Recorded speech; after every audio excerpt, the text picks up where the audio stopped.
Welcome to SAS's Halloween Bash fundraiser with Archeo Gaming Live playing Total War Pharaoh with the SASA gamers. What is SASA? SASA stands for State Ancient Studies Alliance. We work to promote the study of the ancient world and engagement with our human deeper past, building a grassroots movement through outreach, collaboration, accessibility, and public scholarship. We work towards our goal of inspiring a wide, inclusive community of scholars, learners, and students. Where to find SASA? You can search State Ancient Studies Alliance on any of these below platforms. Please remember to follow and subscribe. SASA Live Event Protocol. Be kind and respectful. Listen and ask thoughtful questions throughout the event in the chat box. Please be patient with technology and those administering it. SASA Live events are streamed on Twitch. SASA Live events are recorded and archived, and of course, to have fun. Last but not least, please think about becoming a recurring supporter of SASA. You can join our community for as little as $3 a month. You can subscribe on Twitch for $5 a month, and you get perks like a SASA brochure and updates on what we have done with this funding. Thank you all for joining us, and have fun.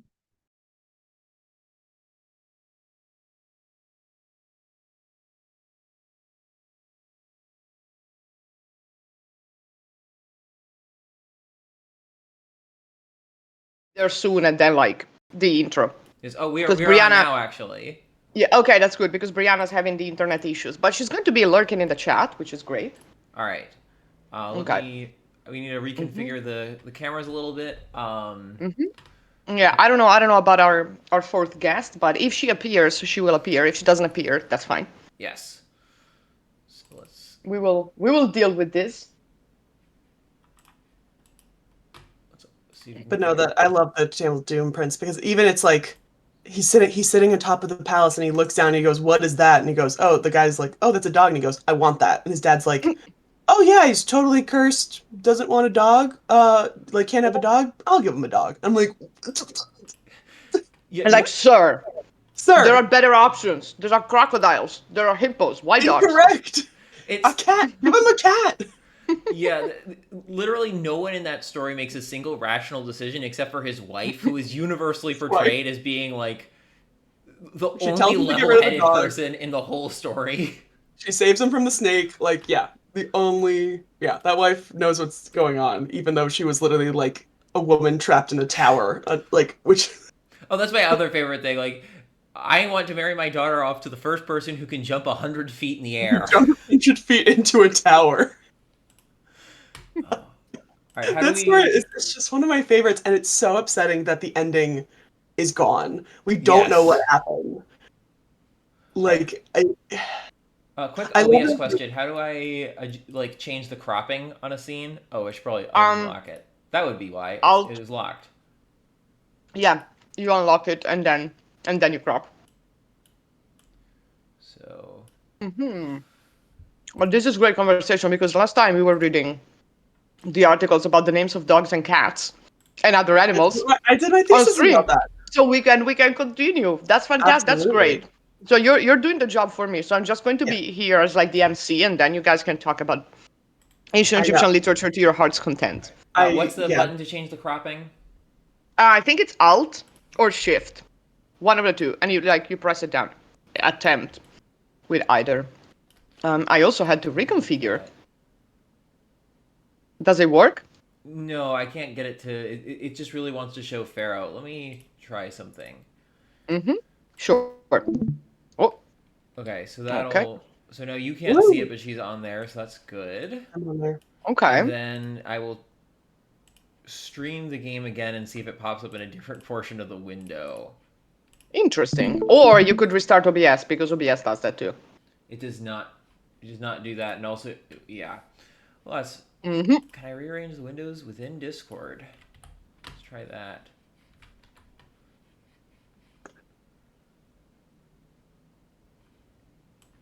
For future, I don't know if you guys have looked into the Twitch guest star. But never actually. Let me write it down on the other computer. It is annoying sometimes, and it's a little annoying to figure out, but that's how I've been doing my guest lectures on Twitch. Thank you. Because it at least it can invite people in, and it gives you like the ability to have squares so that you can kind of put stuff in. Yeah. That would be fantastic. Oh my god. I mean, we would need people with Twitch for this, but yeah, it just the only necessities there is that you just need to make a Twitch account, and for all of the people, most of the guest lectures that I've had, that is fairly easy if they've never had Twitch. Yeah. With this, we're using Discord because, like, we've already evolved because back then it was more messy, and now it's like we have a method. Oh no, believe me, my first guest lecture we were using Discord, and somehow I was also putting up a PowerPoint that we were using, and now I use Guest Star and then also, but I have to have the PowerPoint. I still haven't had a way that they can have the PowerPoint and they can go through the slides, kind of. Right. I think we are now actually on with everyone's face showing up. That's excellent. Okay, so we exist. You need to start the stream on Discord though, because we don't see the game. Oh, did it stop streaming? Yeah. Let me, if I pull the up, because it says for me, stream pause, start application to resume. Yeah, okay. I saw it for a second. Okay, I don't see it, but now I see it. All right, great. Now I see it. Okay, we got it. Fantastic, excellent. So, are we visible? Are we audible? I want to believe that we are. I see that we are live. All right, and the Hippo agenda cannot be stopped because it can never be stopped. Okay, so, we're gonna have to talk here. All right, let me send first. Welcome to everyone. All right, we are live. So, welcome everyone. Good morning from the East Coast. Today with a respectable 11 degrees Celsius. This is also the weather service sometimes. You know, I am Dr. Kate Miniti. I am here as basically today only as the MC because the people that are streaming and our guests are very knowledgeable about Egyptian literature. So I foresee, I'm also a seer. I foresee a literature-filled episode, which is great. So everyone, please welcome our guest, MelissaInDeNile. Melissa, thank you for joining us. Thank you for agreeing to be here in this madhouse that is usually our stream. While I finish my breakfast, why don't you introduce yourself? And I put all of the links in the chat. Absolutely. Hello, everyone. My name is MelissaInDeNile, and my little tagline is that I'm in denial in more ways than one. I am an Egyptologist, an archaeologist, and a museum educator. And I use my platform, my brand, MelissaInDeNile, to teach people about ancient Egypt on a lot of different platforms. So you can find me on Twitch at MelissaInDeNile. I stream 3 times a week, playing currently games like Assassin's Creed Mirage, Forewarned, and then we'll probably get back with Assassin's Creed Odyssey as well, because we're kind of going back onto that one.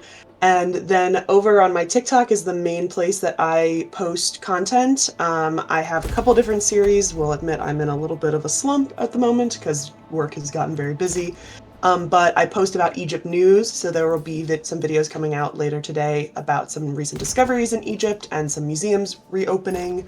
I also post Ask an Egyptologist videos, so if you ask me a question, I'll do the research and I'll post a video in response. And then I have a couple different series where I'm looking at the ancient Egyptian gods and goddesses, and one where I'm also talking about my master's thesis, which was about ancient Egyptian dogs and how they are depicted. And so you throw out a number of a dog in my over 500 corpus, and I will find it and put out the research and tell you about that image of the dog and where it's coming from. So that's me. Okay, this is excellent. So you may or may not know the last time we actually had a whole conversation about dogs in ancient Egypt. Yeah. So this is going to be topical. Before we get to that, so we're gonna give you the rundown of the game. Yes, because absolutely. I know that people have asked you to stream it, but we'll tell you briefly what is going on here. So Jacob, do you want to fill in our esteemed guest on what we have been doing in our bid for the crown? Yes. So right now it is 1196 BCE. So the previous pharaoh of Egypt, Merneptah, is dead. He died pretty recently, actually. Yes. So the game starts before his death, with all the future claimants to the throne trying to build up their positions of power. And then he dies, and inevitably civil war breaks out. And the big contenders are ourselves, our husband Seti, of course Prince Ramses, although not really a prince now, I guess, because Setnach never takes the throne, and Amun-Mes, aka Mesui, Viceroy of Kush. We actually and thirst trap of this game. Can we say that? Can we say that Amun-Mes is the thirst trap? Okay, good. Yeah, you can kind of get a glimpse of his outfit, and he's wow, it's barely clothing. I can see that. That's a beating. Just beads. But we are Tawazret, daughter of Merneptah, wife of Seti. Seti is the theoretically more legitimate heir to the throne, in that he is the chosen son of the pharaoh. However, Seti is also not very competent, so we have decided, executive decision, that we are going to be the ruling half of the couple. Might as well. He can follow us. So at the beginning of the game, do you get to choose, or do you always start as? You pick who you are. So you can pick between any of those four. You could also play as Bay, the counselor, the Canaanite warlord Irsu, and one of the two Hittite princes represented in the game, Shukaliliuma II, who starts up here, and Kurunta, his hated enemy. I love their choice. That's a very good choice. Yes. I will always play the queen. Absolutely. Oh yeah. Also, if you pre-order the game, you have these Avatar of the Gods skins for the characters, and they truly are something. She can just, fully be Isis if she wants. It takes one turn. It's gonna take one turn to wear it. Yeah, it's a choice. Choices were made in there. We love the double crown. Absolutely. Yeah, we became Pharaoh last time. We managed to become Pharaoh. We have also been given a female consort as one of our retinue. Yes. Because so we are in a throuple situation, for poly situation with Bay and Seti and this consort. Yes. You know? What are our goals? So the bigger goal is, of course, to reunify Egypt and become, establish it as a stable kingdom to resist everything that is coming after us. Gotcha. And the other goal is you get an achievement if you vassalize Seti with a really funny name. So we're currently allied with Seti, but we want to make him our vassal. Gotcha. So he can continue to follow us forever and understand exactly what his place is in the relationship. We love that. Exactly. We love that. Yeah. He did help us last time, but he didn't help us like we wanted him to help us. So there was 10 minutes of rage against Seti because we're like, can you just do one thing right? Of course he cannot. No. No. He cannot. So for now, we are trying not to get involved in a war with Amun-Mes for now. Yeah. But we will eventually. But I think that the last time we decided to declare war on one of our northwestern people. Was it? Yes. No, it wasn't Abju. It was the other guys. Zauti. Because we have Zauti, yes, exactly. One of the nice things about our position is we were able to control what are, I would say, the historically most important cities of Upper Egypt. We have Abydos, you got Abydos, Waset, Thebes, Nekhen, and Nupt. And then the plan now is to move north into Middle Egypt, and then eventually take Memphis. And because we can take these few big cities along the coast here, we will be just completely in control of Egypt effectively. Yeah. There will still be the Delta, but that won't be a problem by that point. No, they're small. Also, unfortunately, we cannot colonize Akhetaten because even if you get the region, you cannot rebuild it unless you choose to become Akhenaten 2.0 and worship the Aten. So you create the Aten.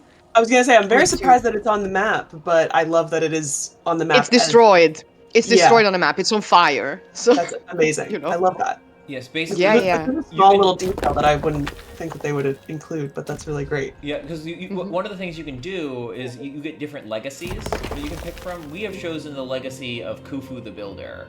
If you want to rebuild Egypt, but there's also if you are becoming pharaoh of Egypt, you can be Khufu, Tutmos, which gives you a lot of bonuses to invading, Hatshepsut, yeah. which is like trade, which we felt like was not Tawzret's wheelhouse, even though she's like written as though she's wants to be the next, like the next Hatshepsut. Yeah. And Understandable. What's the other one? And then Akhenaten. Akhenaten, right. The heresy. Yeah.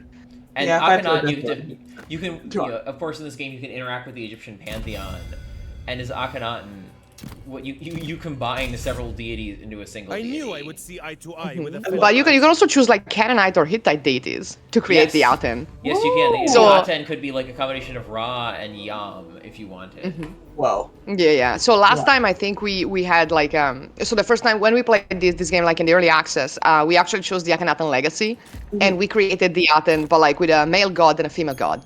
Yes. So we were like, yeah, let's go, let's get, Aten said, gender, I don't know her. And that's the thing, the Aten is technically... Which is very Aten. Yeah, very, absolutely.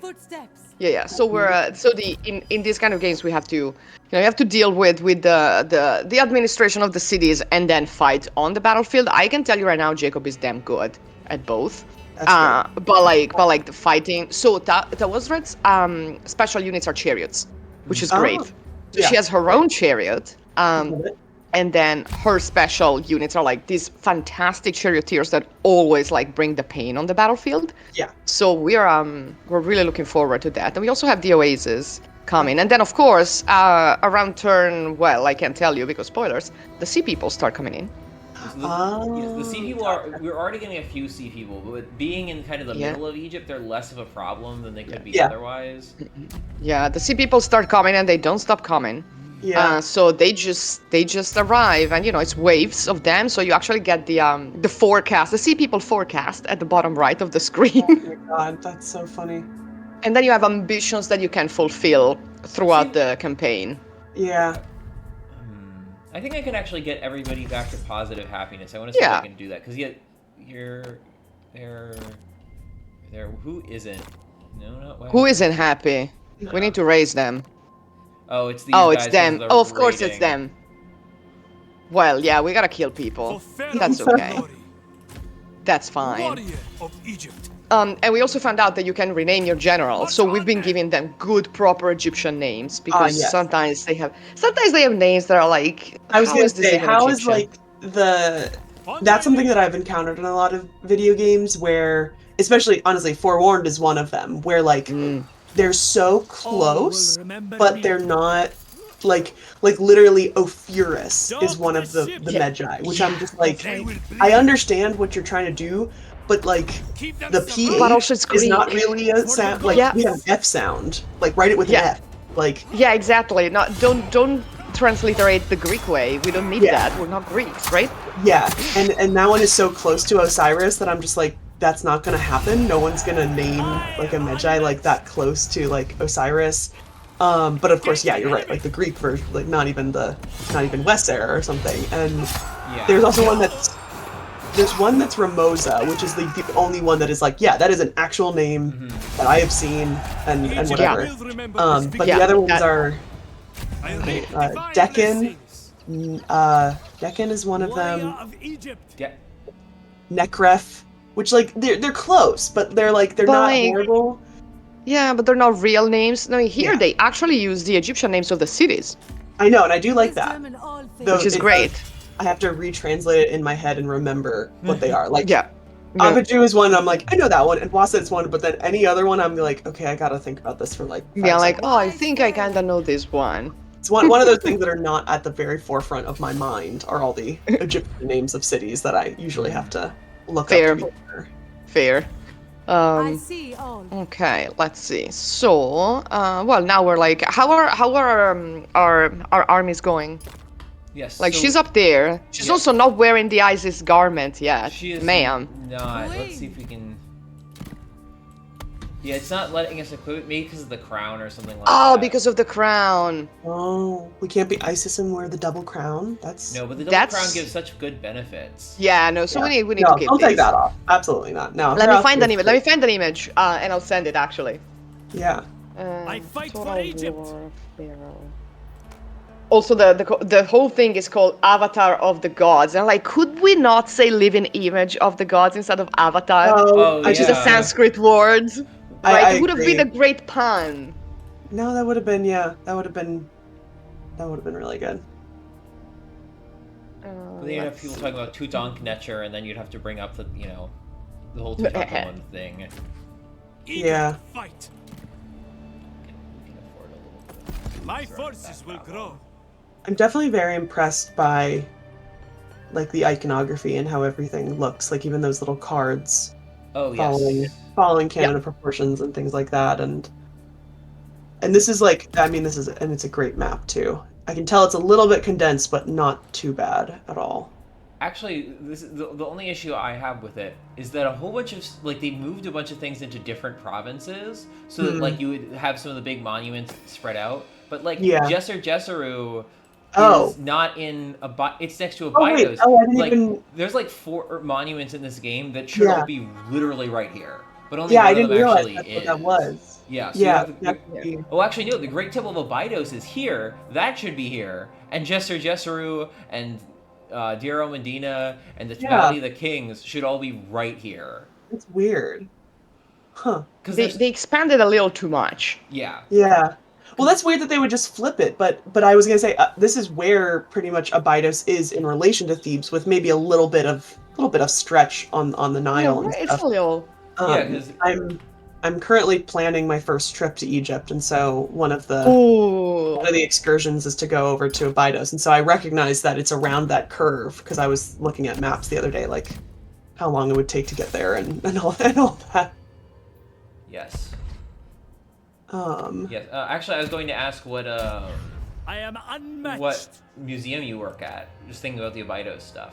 Yeah, so currently I do not work at a museum that has anything to do with Egypt. I work with, I technically work at 8 museums without telling where I exactly work. I work at a local city museums, but there are 8 museums within it. So one of them is an archaeology museum, and technically I should be trained on all 8, but I'm only really trained, everyone kind of has their specialty, and usually you get trained on like 4. So I'm trained at the archaeology museum and apothecary museum, a general history museum, and then a Civil War fort are the 4 that I have been trained on. But we also have a Black History museum. We have essentially it's an enslavement site that now has been repurposed and teaching kind of that kind of side of African American history. What's the other one? We have a tavern, and we have a firehouse. Those are all 8. I mainly work at the archaeology museum, so I'm working with the museum educator there, and I currently go out and teach. Most of the time, it's just sitting and kind of running the front desk of the museum, doing purchase tickets, rearranging, cleaning, and stuff. But now my role is a little bit more on the education side, and so I've been teaching lessons, giving specialty tours. I literally did a lesson for, I think, 13 students yesterday morning, and I have a ton of private tours at the apothecary next week, in which it's like Harry Potter themed, and like kids can make a lotion and a potion afterwards. And that's kind of the thing, is I realized like halfway through my master's, while I'm very grateful for getting a master's in Egyptian art and archaeology, the PhD route was not going to be for me, and because I kind of realized it would be nice to be able to teach like at a university level where it has that flexibility to be able to teach, but I was not going to go through 6 years of more schooling. No, it's also like the flexibility is a myth. So yeah.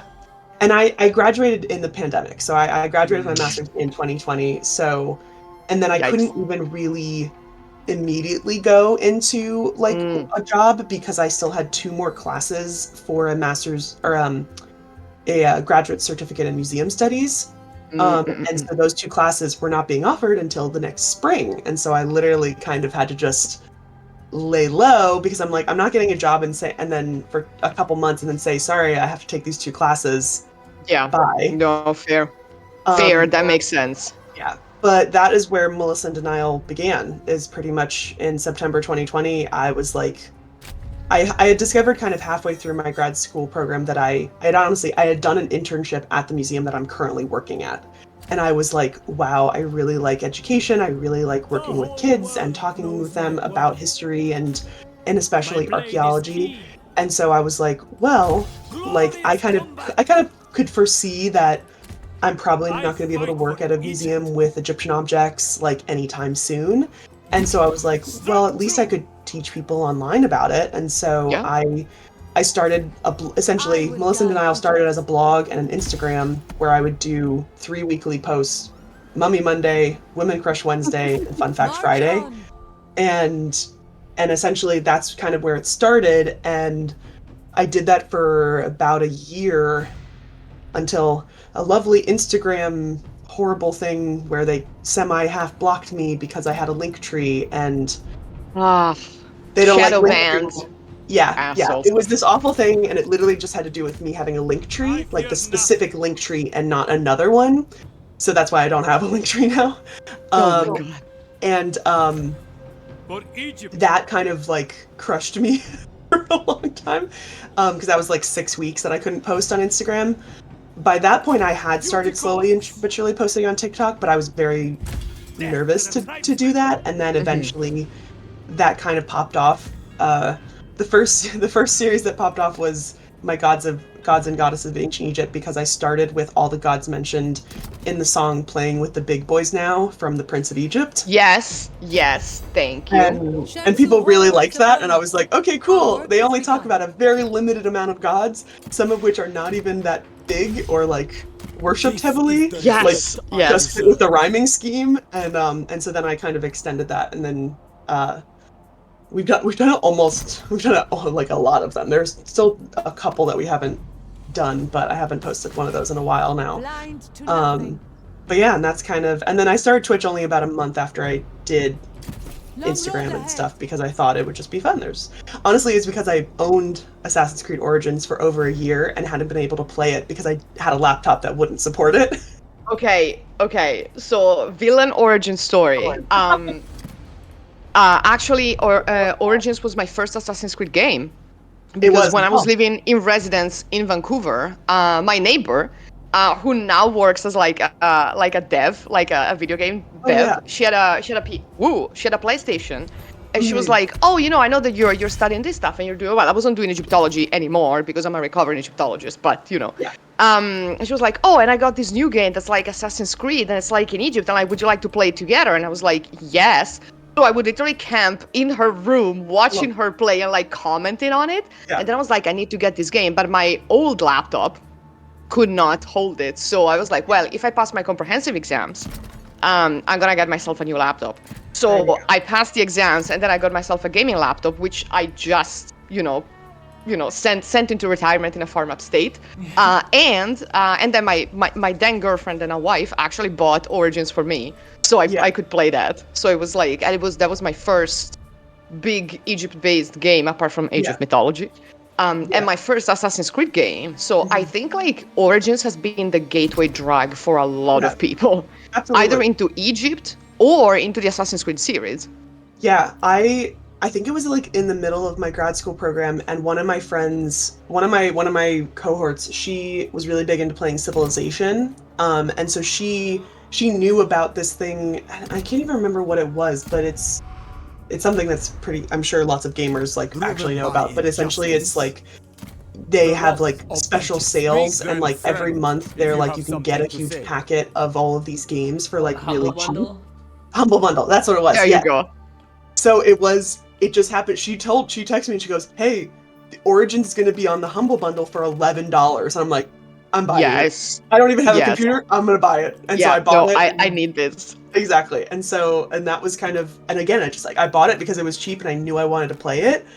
But it was a full year until I was able to like get a PC to be able to play it, and then started streaming it. And this is our husband on screen, by the way. We needed to buy some bronze because we do not have enough, and so husband, bronze. Okay, I'm sorry. I just need to ask, why are these guys here? These are the Casca, the from Anatolia, busy and they right have now. somehow Whoa. made their way into Wow. like Middle Egypt. Why We need didn't to deal anyone with them. stop Why them? is no one stopped them? I don't know. I think they just like got driven out of Hati and they just wandered in. Yeah, like Okay. Ramesses, what the fuck were you doing to Sinai? Like, dude. This is why we need to kill Ramses eventually. Is he's not doing a very Yeah, good that's job it. of protecting us. That's it. No, we gotta stab him. We're gonna slit his throat. Absolutely. Before his wife can do this. You know, we're just preventing something Actually- horrible from happening to him. So I was having this discussion. So kind of the funny part about like both my platforms is that I don't have a lot of crossover with like fans on my Twitch and fans on my TikTok, and that's like totally fine. I can understand people don't like understand Twitch or like don't like watching games that like they might want to play or something. But I've tried to post like Twitch clips onto my TikTok, and they like don't go anywhere because it's just They not bomb? how my TikTok has Ah. been like portrayed and stuff. I'm education based, I'm video based, but there was a trend going around that it's like what am I going to do with my, and then it usually was like master's in this or PhD in this, and then you would swipe to the next photo, and then it's usually a joke about you don't have like, and so I did one where I was like, what am I going to do with my master's in Egyptology, and it swipes and it says play and critique Assassin's Creed Origins, duh. And like, I mean, and I actually had a good amount of people like comment on it and being like, how did you like the game or whatever. And then I just did like a straight 10-minute deep dive of me just talking about the things I like and the things I didn't like. But one of the things that I didn't like, which I'm curious of your guys' opinion, is that I'm not particularly happy with the time period they chose, because I understand like why, obviously without spoiling the entire end of the game like has this really big like connection with the Brotherhood and everything like that. But I kind of wish that they didn't do a Greco-Roman Egypt part, because that's a mixing bowl of cultures. That's a lot of things are going on. Like, and I literally thought, I almost proposed that one of the better places is that it could have been during the harem conspiracy. And I was like, ooh. that would have been so fun and like interesting, and like, and also like I think doing an Akhenaten or a Marna stuff, but like I was trying to think of different time periods that I think might have been better. Maybe not for the whole long, like, I mean, obviously Origins has like an extremely long storyline, but I thought it was very interesting. I was like, oh, the harem conspiracy would be really interesting. It would have been cool, or even before, because we get, and I wish Brianna was here, but thank you, Egyptian internet providers. We are told that Smenkhare founded the Order of the Ancients, and that would have been so cool. And also, like, we could have had Prince Zanansa disappearing mysteriously, right? Yeah, and I think it could have been cool maybe to do, if there is like a time period in Egypt where there is like a quick succession of kings or a quick succession of fun events, and you watch like Bayek or even Aya like age, like rather than obviously the time period that the game is set in is like probably only a couple months, maybe a year or so. But I think it would be interesting. I kind of wish it was more Egyptian. Yeah. Because I wish we had like an earlier like Egyptian thing, and then because they needed to keep Aya for the thing, and then like the Aya game with the thing, right? That's also my number one big thing, is that Aya should have been. Aya should have. Well, Aya was supposed to be the protagonist, and then they nerfed her. Yeah. Oh, listen, on this, like in this channel we criticize Ubisoft to the death, but we also simp because it's important.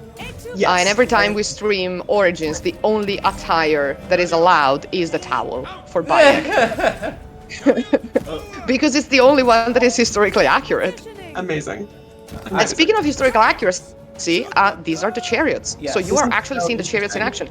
This is one of my I mentioned this before on stream. Jacob, take it away. Yeah, for your sake. I just love reading comments about people who are upset that they can't like charge into infantry with their chariots. I'm like, that's not what they're for. Like, in order to do well in this game, you have to think like an ancient Egyptian commander, and if you do that, you'll do very well.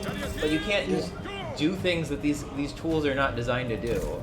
And this is what the chariots are for.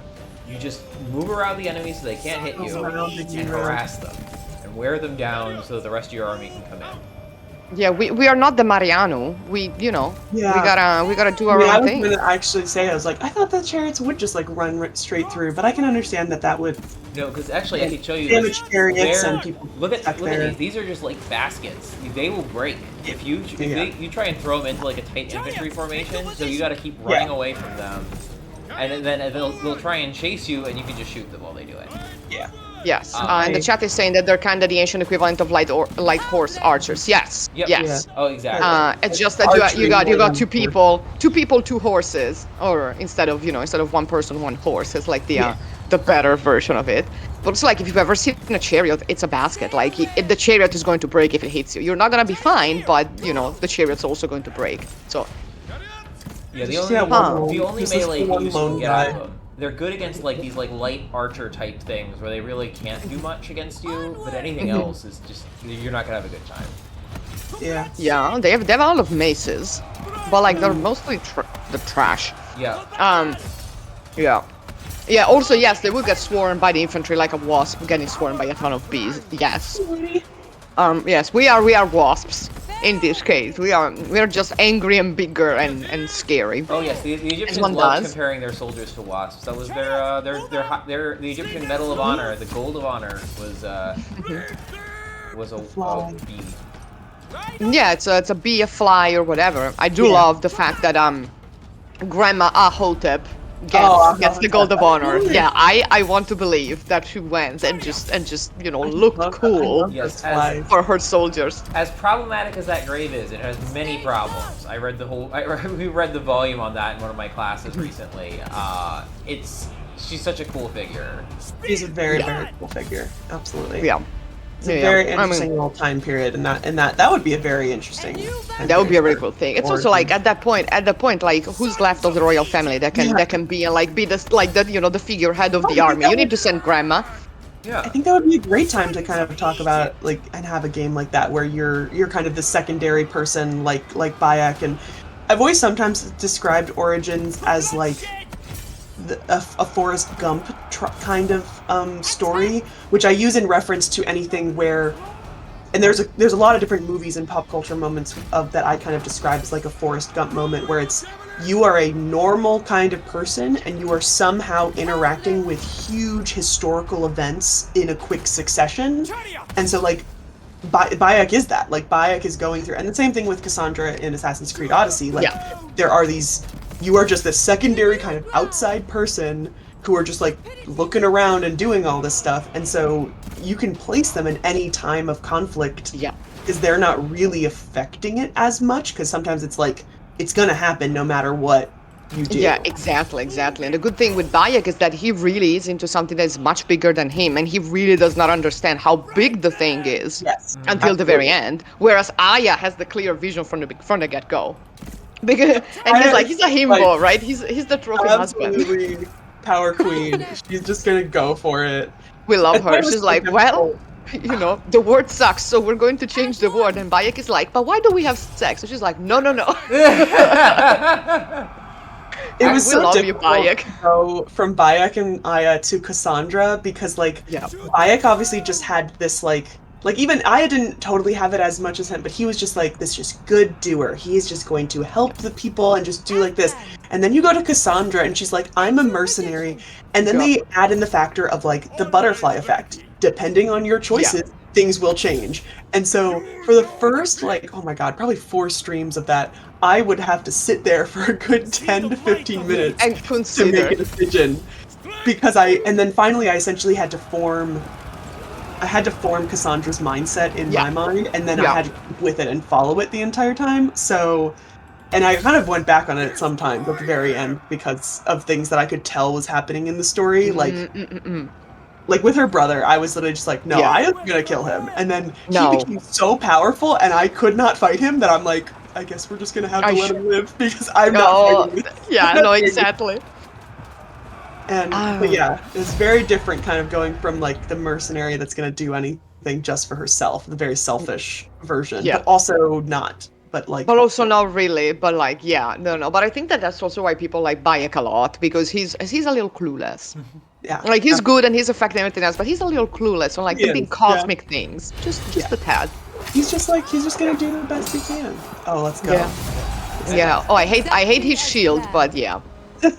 Yeah, this game is like Yeah. mostly pretty accurate, and then sometimes there's just little things like that. You're There's like, just one why? thing that they just Yeah. didn't I think will about, and I'm guide like, Egypt Yeah. okay, in fine. It also does have a great revenge story too. Also, like if his shield is made of bronze, he's not gonna be able to run and swing his arm around with the shield, you know. No. That's unless he has. There you go. Goodbye, sir. We said goodbye. Good night. Wisdom Yeah. prevails. Yeah, In Hatshepsut's I will footsteps. admit I am not a big Prepare to Assassin's move. Creed player, but if I had to pick for a better time period Yeah. for an Egypt Assassin's Creed, My name I would will love be to get legend. one with Sinewy. Oh, Ooh. that would be cool. Ooh. Oh, you get the murder mystery, Journeying on. Yeah, and then you get the in foreign lands. yeah, Ooh. be very cool. There would Why be, not? honestly, I wish they had done that. Like, there could have been some really great side quests that could have followed like ancient Egyptian literature stories. Like, it would be really cool to have Webamoon.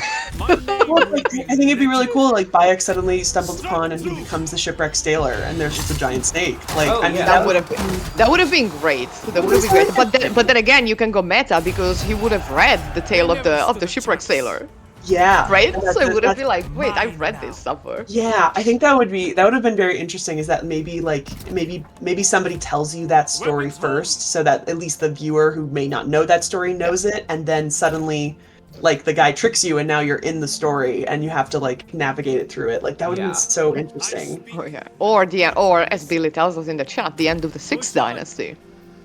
Yeah.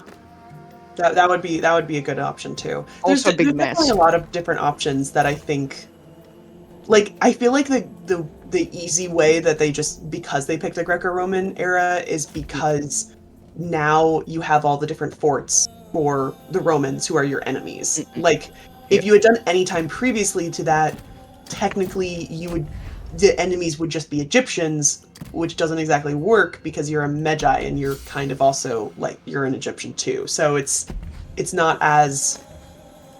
would be a little just more My logistically Pharaoh. complicated when you can just in this time throw out the Romans. They're the enemies. Yeah, exactly. Like, Exactly. yeah, okay. Easy enemy. You can also Yeah. have the amphitheaters, which were not there yet, but you can have them, so you can fight as a Yeah. gladiator Yeah.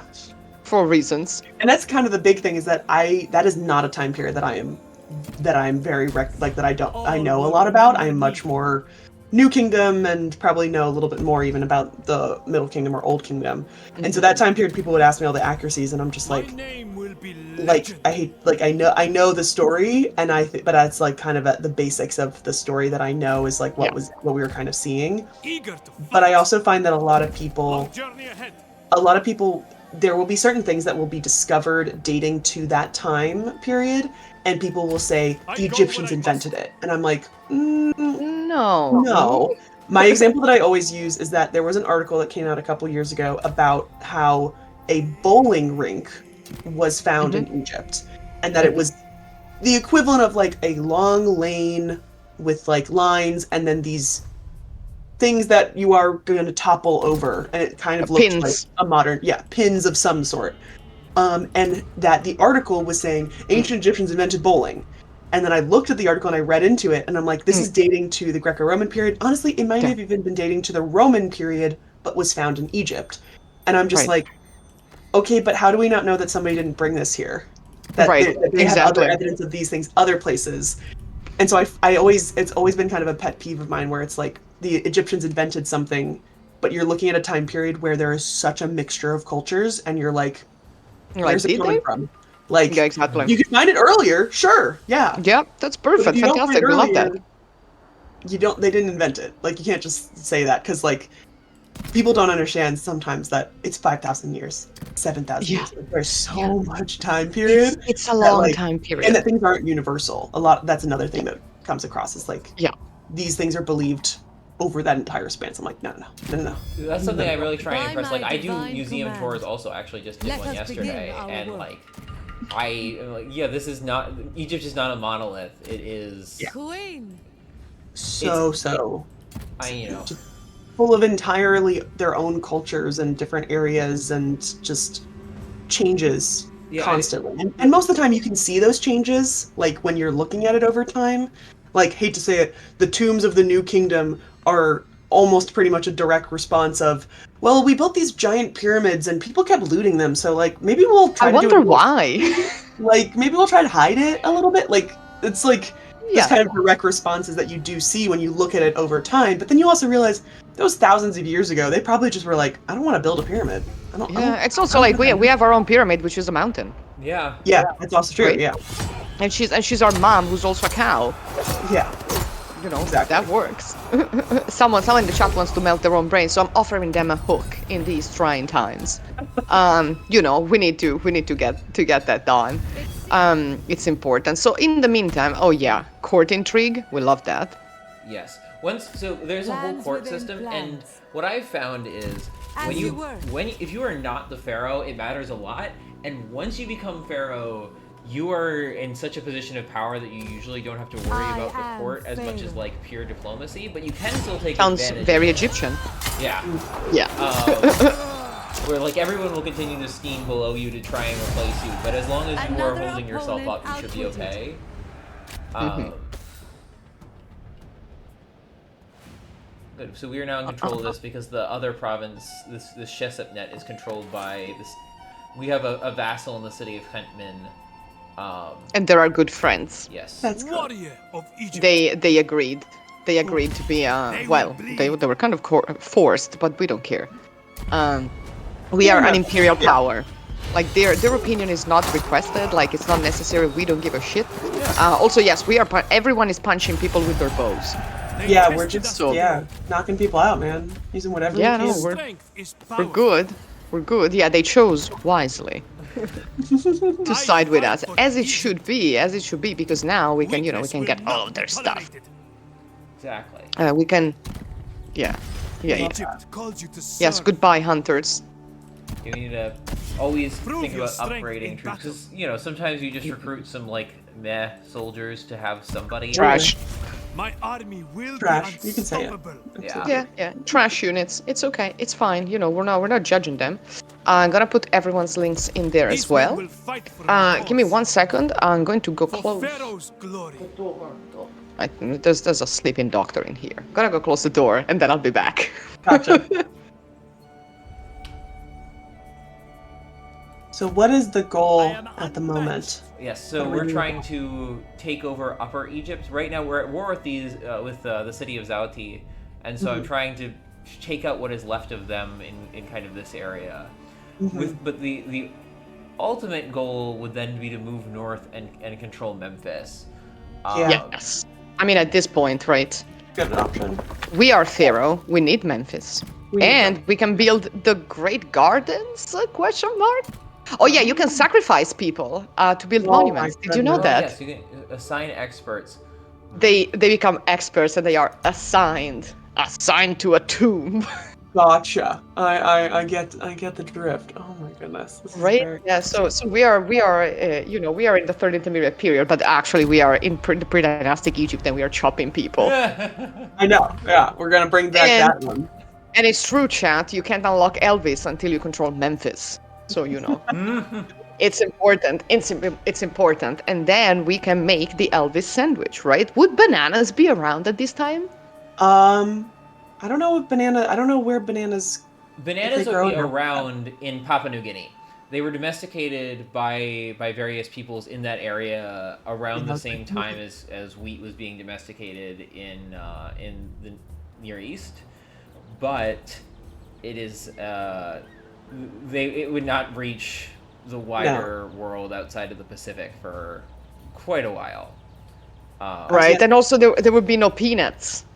Yeah. No peanut butter. You Yeah, make some sort of exactly. nut butter. They probably have some sort of Yeah. nut. but Also, not- probably no bacon. But no, they had pigs. I don't No, know they how had much pigs. they used pigs in Egypt, but yeah, bacon maybe. I was gonna say, this is hysterical. So I'm a huge Elvis fan, because I was born on Elvis's birthday, and ever since I was Oh. like, a young baby, I've always loved Elvis. And my grad program was in Memphis, Tennessee, home of Oh my God. Graceland. And they really have embraced. Memphis was named by Andrew Jackson after the ancient Egyptian city of Memphis because both locations are on a delta. Even though it doesn't really think even that far north in Yeah. like that far north of Mississippi and Louisiana, you don't think that the Mississippi Delta starts there, but technically it does. But it So does. Andrew Okay. Jackson, they named it Memphis, and they've really embraced like the Egyptian-ness. So like, if you've ever been, it is a very interesting city. It kind of sometimes gets a bad rap, but it is a very. I did enjoy living there for 2 years.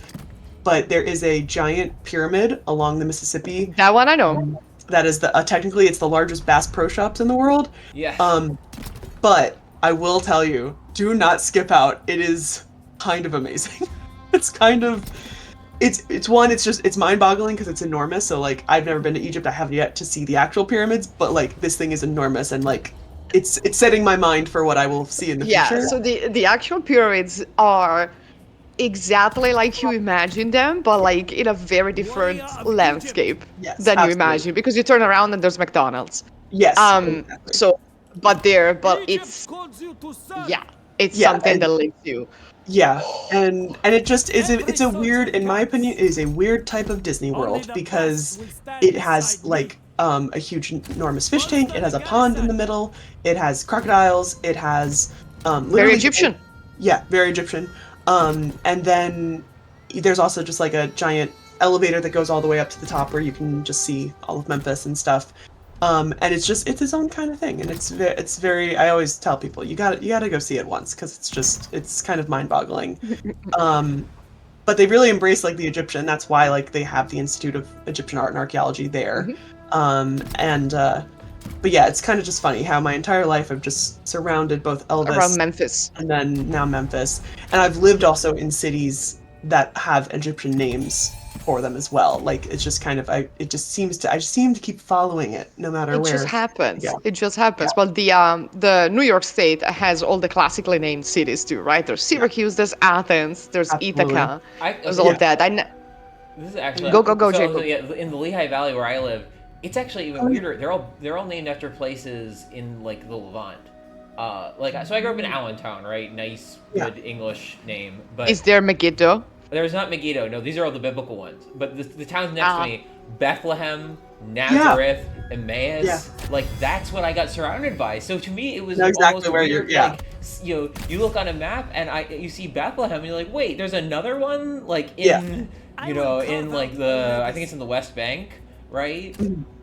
Next time, I will find Yeah. You forget that it's named after something real. Like, where are these There is- Nubian there- rebels? Why is there a giant rebellion coming north? Ugh. Ooh, They goodness. just hate, so we You we need to dispose. Yeah. Yeah, we need to dispose. Do we have a Yes, we're sending. Oh yes, this is one of the guys you need. I named him Osir Usir Kepesh for the pun. But he's the general we dedicated to Osiris, so we renamed him I will more guide appropriate. we've made choices. So speaking of names, Melissa, tell us Yeah. about the dogs.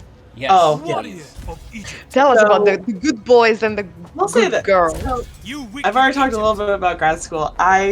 Halfway through grad school, I realized I might have made a bad mistake, and I maybe should have done something more general, something more education or whatever. But the big thing that when I picked my thesis, I was like, I want to be able to go up to any person, a non-academic person, an academic person, a child, Future describe what I did my research on, and they get excited. That was literally the only parameter that I wanted. That's exactly what I did not do for my PhD.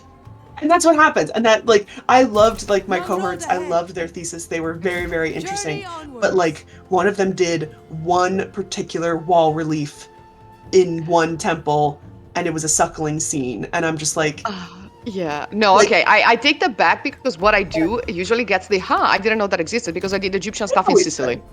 yeah. And people are like, there's Egyptian stuff in Sicily and then but it's not Yeah. excited. It's just puzzling. But No, dogs. I love that. please. That's definitely better than some things I've seen. But like I literally was like, I just want to be able to kind of say it and so like I had so many ideas and my professor shot me down so many times. I was gonna do like children's toys. I was gonna try to try to do things which the problem with children's toys is that things that Where we are think- they? Yeah. What are they? Can we say that they're actually children's toys? And I can understand. Exactly. But then literally, if I remember correctly, I stumbled upon, I think it was probably, oh, now I can't remember his name.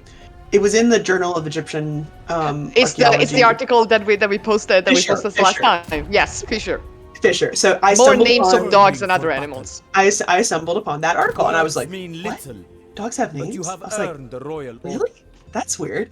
And For so then I Pharaoh's just glory. like was like, well, I tried to find like All more. will Like I tried to remember me. find articles about dogs. I tried to find The books that were future of this exclusively great about like potential dogs, for a and I deer. couldn't find anything. It's that I found that dogs were just thrown in with the animal world and just like, and most of the time they were just thrown in passing saying they were pets.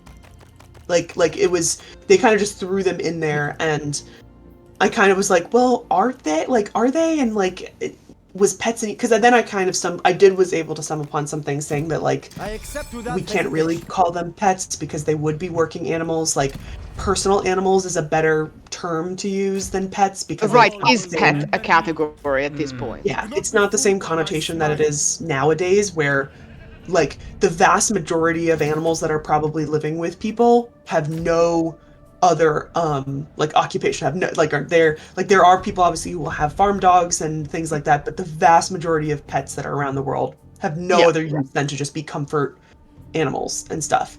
And so it really kind of started with that, and then it was I really wanted to have a list of every single dog depiction that I could find. And I am a lover of an Excel spreadsheet, and Oh, dang, yes. I just started doing. I just started continuing on. I went through the entire oh goodness, what is that one called? It's a huge series of books about every single tomb. It's written by those two ladies, and I can't remember their names, but Is this the it's P&M volume? um Or no, am I thinking of something else? Proud I'm son thinking of I can't even remember. I have it somewhere on my computer. It's essentially these two ladies, two British ladies. They created a giant corpus of like every tomb and like where's my resource folder? I have a giant resource folder on my computer that just has everything that I ever used at one point. And Oh yes, I have one of those. It's called Gemma Same. Papyri. I love that. Mine is called Scripta, so... Mine is all organized by different time periods because I do have like still a lot of articles about things that are Porter and Moss. Porter and Yes, Moss. yes, That's that's what I Oh, was of course it's yeah. Porter and That's Moss. what you're Yeah, yeah, thinking of. yeah. Porter and Moss. So Porter and Moss, I went through every single because I found an online version so I could search for dog, and so I went through, and that was honestly the downfall because that added about at least 300 to my corpus. Yeah. But my corpus currently is around 510. It's slowly still been increasing after I graduated in 2020, and mostly because I just find things and like there are little objects that like I never was able to include. Like I'm not going to include every single dog amulet. And especially because many of them could probably be Anubis, and that happens. Yeah. Yep. That doesn't... Yeah. Yeah, and it's that Anubis is described as a dog. It was a thing that I was constantly like, is this a dog? Is this Anubis? Is this a jackal? We were talking about that, and we were also talking about Seti not being a dog, but being a dick. So, you know. Yeah. No, I had to do a whole section. My professor made me do a whole section at the beginning where I described the differences in depictions of dogs, jackals, hyenas, and Lyconpictuses, which are African wild dogs. Yeah. And they're which very cute when they're babies. Somehow I did not actually get to do foxes, but those probably should have also been included because they do look a lot like dogs. And so I had to describe the whole differences, and I ended up having to read like 4 literal articles about 2 scholars arguing whether or not hyenas was a delicacy to eat or not. It's a very interesting set of articles, but they're literally arguing back and forth on whether or not they are. Based purely on depiction, no text, just depiction. Oh, okay. So Yeah. surely they're eating them. It's these force-feeding scenes where they're force-feeding these hyenas, and so one person's interpreting them as a force-feeding scene where they're making them plump to like then eat geese. them. Yeah, like geese. But the other person is interpreting it as not a piece of food that they're force-feeding in, but that they're holding their tongue of the hyena. I don't know. They literally, I'm not even joking, I've never seen a more like petty argument in actual scholarly articles that are yelling back and forth at each other. Yeah. It's Also, the chat is asking the real question: is it Wepwawet or Anubis? Oh, that's the other thing. I also had to distinguish the difference between Wepwawet and Anubis, which is not very clear. Yeah. In the most part that I found, Wepwawet is described as a wolf and not a jackal, but is also sometimes depicted as a jackal. There are so little depictions of Wepwawet, like full depictions, but there is one probably in like somebody's mortuary temple because it's a quite large image of him. But you'll see that his skin is gray, and so people have thought that when he's got the gray coloring that he is actually going to be a wolf, and rather than a jackal or rather than a dog. But it is a very that is another thing, is because the other way that Wepwawet's depicted is with black skin, and you're just like, come on. Is it Anubis? Is it Wepwawet? Oh, yeah, Is it Wepwawet? Do we care? Also, I put a link for the Porter and Moss because it's online and it's free for everyone to access. Yes. So if you ever want to like deep dive into some Egyptian tombs, I'm actually using that right now because I have like a presentation I have to give on Monday on PT 156 and 158. Oh yeah. Yes. I'm in a whole class on Dra Algo Naga, and since we're playing a campaign set around that area, it's been super fun. Yeah. Might as well. So Melissa, back to the dogs. Okay. Yeah. Give us your top 5 of dogs in ancient Egypt because of name or because of representation. Go. Okay. So I know you're prepared. Yes, I am prepared. There is one dog. I love him so much. He's on a stela from, and some of these videos will be on TikTok. But I'm on a huge backlog. A lot of people were asking me numbers, and I'm in a very big backlog of those videos, and that's one of the things I've been trying to get. Let me resend the links to all of your things in the chat. But my favorite dog name, it has been translated as useless. Yes. Or yes. I don't like. Yes. I don't like it. It's more accurate of what it is I don't like it, because I think it's N-Mary-E-N-E. I think it's literally like, I don't like it. Like, I don't like it. Was it like a very like choosy boy? Was it like a picky eater? It is, so one of the big things I never really got a lot of time to talk about in my thesis, because for the most part I did an art history master's, so it really was about describing the iconography and putting them into groups. And so I was like saying, okay, this is an offering scene, this is a family scene, and kind of just putting them into groups like that. And that's what I had to do. I didn't do a lot of the more analyzing or evaluating. But one of the things that kind of came up is that if I posited that if a dog is named, which I have about, how many do I have? I have about a little bit over 100 separately named dogs. There are some names that are duplicated. It's not totally common, but there are a handful of them. So there are about over 100 separately named dogs. And I kind of posited that if they took the time to think of a name for this dog, the likelihood that this is a real life dog that was in the life of that person, usually a deceased person because it's usually in a tomb or an offering stela or something, that I took that posit that might have been a real life dog that they had. Yes. And the name had something to do with their attitude or what they looked like. Because if dogs are called the black one, then perhaps they were not red. That's just the thought, right? And there is one that we have that's like the red one, and I believe there is still a little bit of red paint left over on that image of the dog. Most of them, unfortunately, we don't have as many painted ones. But with the useless, I don't understand why you would name a dog that. Like, I know that I think there are modern pet people who do name their dogs. I have a crackpot theory. Okay? So my crackpot theory on the dog useless is that they bought a hound and it was a lazy ass. He was just a couch dog. He was just a lap dog. The image of the dog, he's a little short and chunky. Right? He's not really the long. But maybe when he was a puppy, it didn't look like that. Maybe it was like, yeah, something had gone right. They were like, oh, these are purebreds, hunting dogs, and then they got him, and it was like, are we sure? But at that point, Neil takes backsies, so that's my crackpot theory. No, I love that. No, I think that is a very reasonable theory, because like a lot of the other names, like a lot of the names I love is like Good Shepherd, is some of the ones that I like. Abuti will always... Oh yeah. Absolutely. Pentola, cane pentola. That's our favorite of me and my Italian friends. Yeah. It's like, he's the pot. He's the cooking pot. The cooking pot. I know, and those dogs on that stela, that's not Ankh Tifi, that's Ankh horror, I think.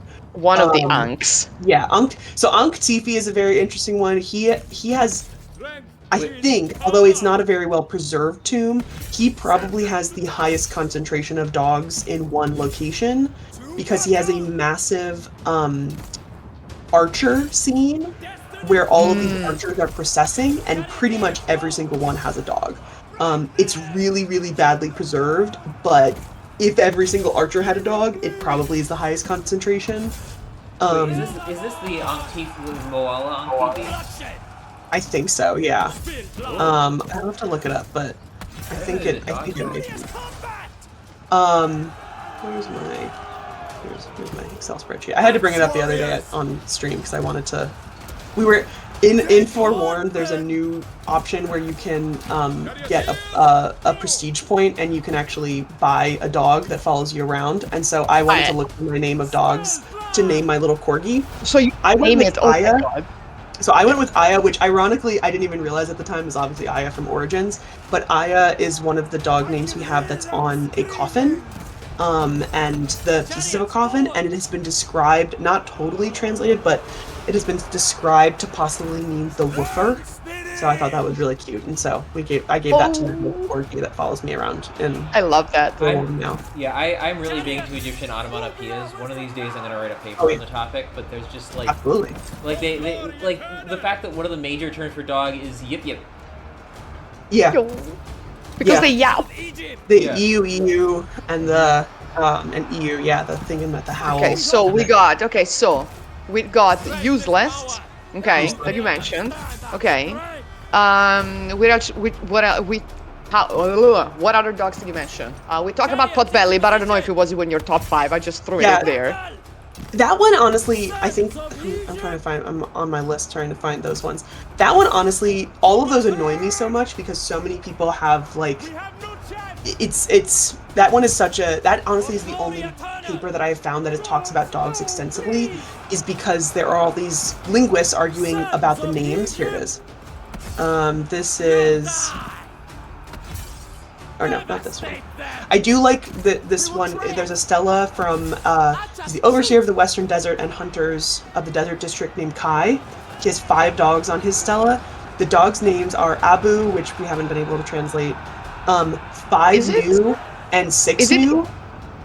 You know, which is so maybe they were in a litter. The 5th and the 6th are the names of the dog. Then there's either. It's been translated is either Hanuit or Anhit, which is either lively or the one with the bad temper. And then there's also one named Menjui, which is the 2 breasts. It's like yes, we were wondering about that last time. We're like, maybe it had like a mutilation. Well, this is the weird thing is that, so there are, how many are there? I think there are 7 articles that list dog names. They started with a guy named Josef M.A. Janssen. He wrote the largest list. It's all entirely in German. German is not my specialty. We were looking at the other stream, and we were like, I was trying to translate the few words of German that I know. Yeah, it's a hard one, and it took me a long time to try, because essentially my professor wanted in my corpus, which I also, if you want to read my thesis, it's on my website. Please, yes. MelissaInDeNile.com. You can read my thesis there, or just look at pictures of dogs at the very end. But at the very end, I have both the names list, and then I also have a shortened version of my corpus, which is not a complete one now because I've discovered new things and added more things. But the names are all there. But my professor really wanted me to put in, I needed sources for all of the translations, and then he also needed, the translations for the names, and then he also needed sources for my translations of the German into English of those names. Just to... just to just actually he was he's a linguist. It was my main advisor, and so he wanted it to be very, very particular and such. Because he's like, "Are you translating this?" And I'm like, "No, do not put that on me. I'm not going to be translating this myself with my 2 years of Middle Egyptian." Not even 2 years, year and a half of Middle Egyptian. And so he's like, "Okay, so then you need to cite who is saying these translations." I was like, "Okay, cool. I guess I can do that." But here it is. Antef. It's not Ankh. It's Antef. Antef the second, or Wa-Ankh Intef the second. This is like one of the only kind of royal things we have besides. Tutankhamun's got a ton of dogs, which is also like an extremely high concentration, but none of them are named. To quickly interrupt, I am going to, because this is a fun thing. We have the annex power, and I'm just going to annex Memphis. Yes, please. Oh my God, yes, we can. Why fight for what you can just take? Amazing. Exactly. We're not gonna have to fight. Oh, there we go. Cool. Wait, can we build monuments in Mennefer? We should have. Yeah, I believe so. Now, if we look at our thing, yeah, we now have the site of the Great Gardens. What the fuck are they on? Whose gardens? This is not Babylon. Not Babylon. I think this is I mean, we know about Egyptian sacred gardens. Like, these were a thing, but it's a choice. Not like the household name, huh? Like for Memphis, like maybe a wall. I'm just saying, a temple. Yeah, that would make more sense to me. A certain royal palace. Sorry. Anyways, I put a dam. A dam. Yeah, something else. But yeah, the Stela of Antef II has been written about so much because the names are most likely not an Egyptian, and so that's where it gets like really complicated. Is that like they're probably people have gone back and forth on what language they're actually written in and stuff, and so it gets very complicated. But those ones are one of them has been translated as sable antelope. One of them is blackie, Pehetz. Yeah, Pehetz. And then one is Terku, which is pot or cauldron, which like somebody went into like a very deep dive on this article about why it's a cauldron, and I was just like, I don't need to know. I don't need to know what's up, but also like maybe like sometimes I think, and I tell my students that I teach art history, sometimes I think we are thinking too much, right? Sometimes ancient people were shit posters, right? If you have a chunky dog, you're gonna call him Potbelly, right? Yeah.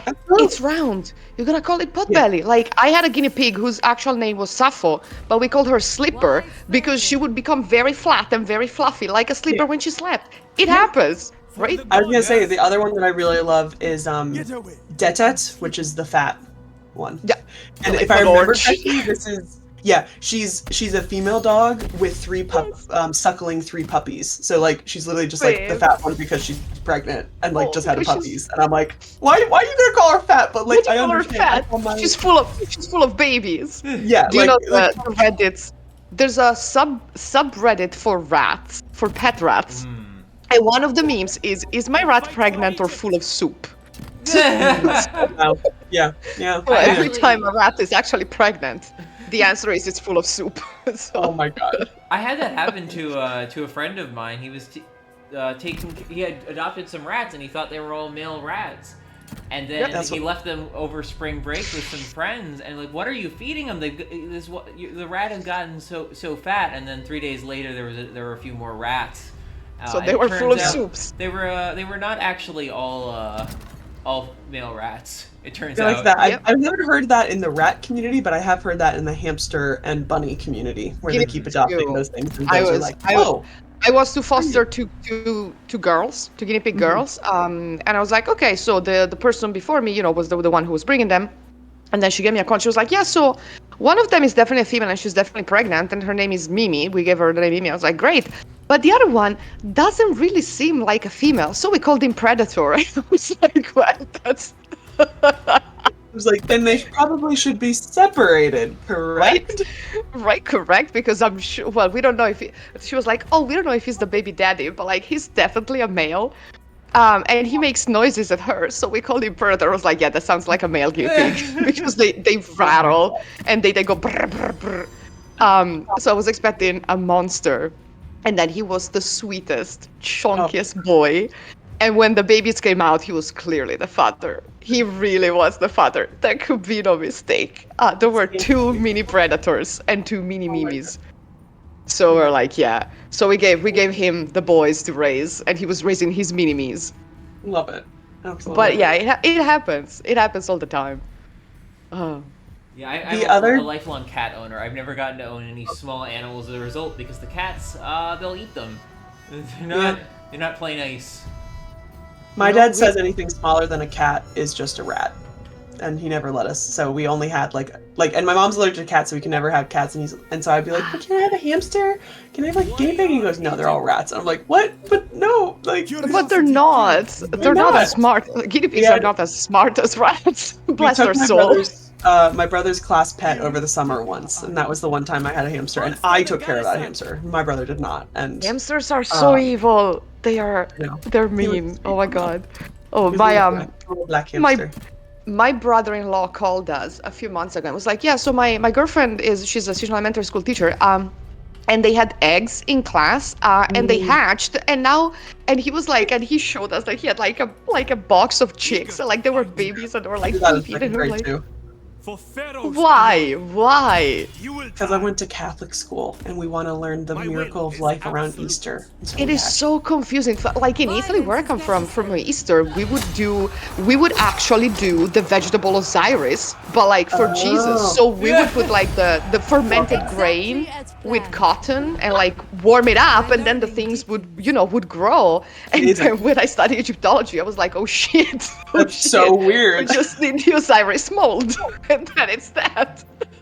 I actually had but it's an Italian tradition because for Easter week, every church in my hometown has these giant, things of flowers and like germinated stuff on the altar for Jesus reborn, and they're like, that's Osiris, right? Like, sorry, Jacob, I cut you off. No, that's okay. So I had an even more confusing version of that experience when I was in like Catholic Sunday school, where without announcing it to the parents, they were like, because in the Bible there's this scene where Jesus is like, you used to be fishers of fish, but now you'll be fishers of men, and in order to illustrate that scene to us, they gave us live fish.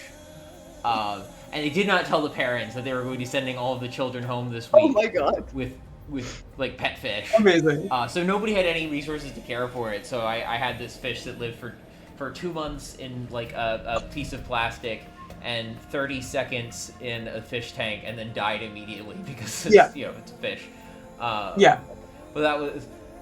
My God. My parents are still a little upset at that. That they just like. I was gonna say, in 4th grade, it had nothing to do with Catholic school, but in 4th grade, they each gave, I think it was like for Arbor Day or something, they each gave us a tree, like a little baby sapling tree to take home, and I don't think anyone was prepared for it.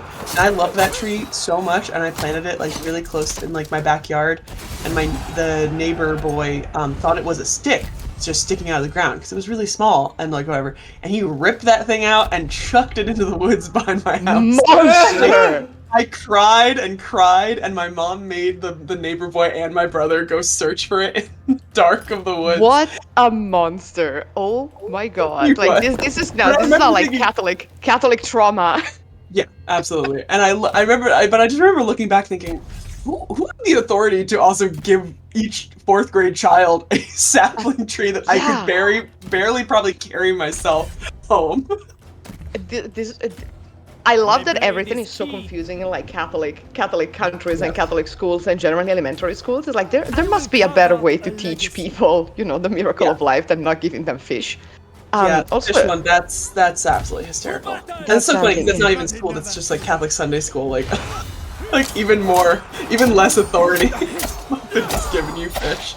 Yeah, no, it's just weird. It's just confusing. I'm also confused by the chicks here, to be honest. Like, oh yeah, the eggs hatch. I'm like, well, the whole thing is like, I mean, you watch them in the incubator. It's like you have them, and I think it's not just for like. I know there are some public schools that do it as well, but it's like you just have them in your room and you learn about the whole process of like, I think it's like the life cycle. Like we did ours in 2nd grade, which I think is kind of when kids start learning about like the circle of life and kind of stuff like that.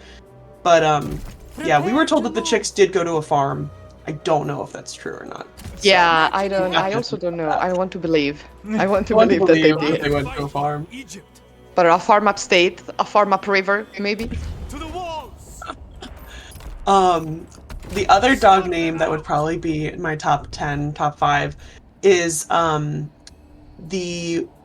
there have only been, well, there's only been 2 that I've seen physical photos of, but there only have been 2 dog collars that have been preserved in ancient Egyptian history. I've seen talk of other ones that have been found, but they're not nearly as in good condition as these ones are. They come from the tomb of Mehi, which I never can say this guy's name. Mayhair Perry in the Valley of the Kings.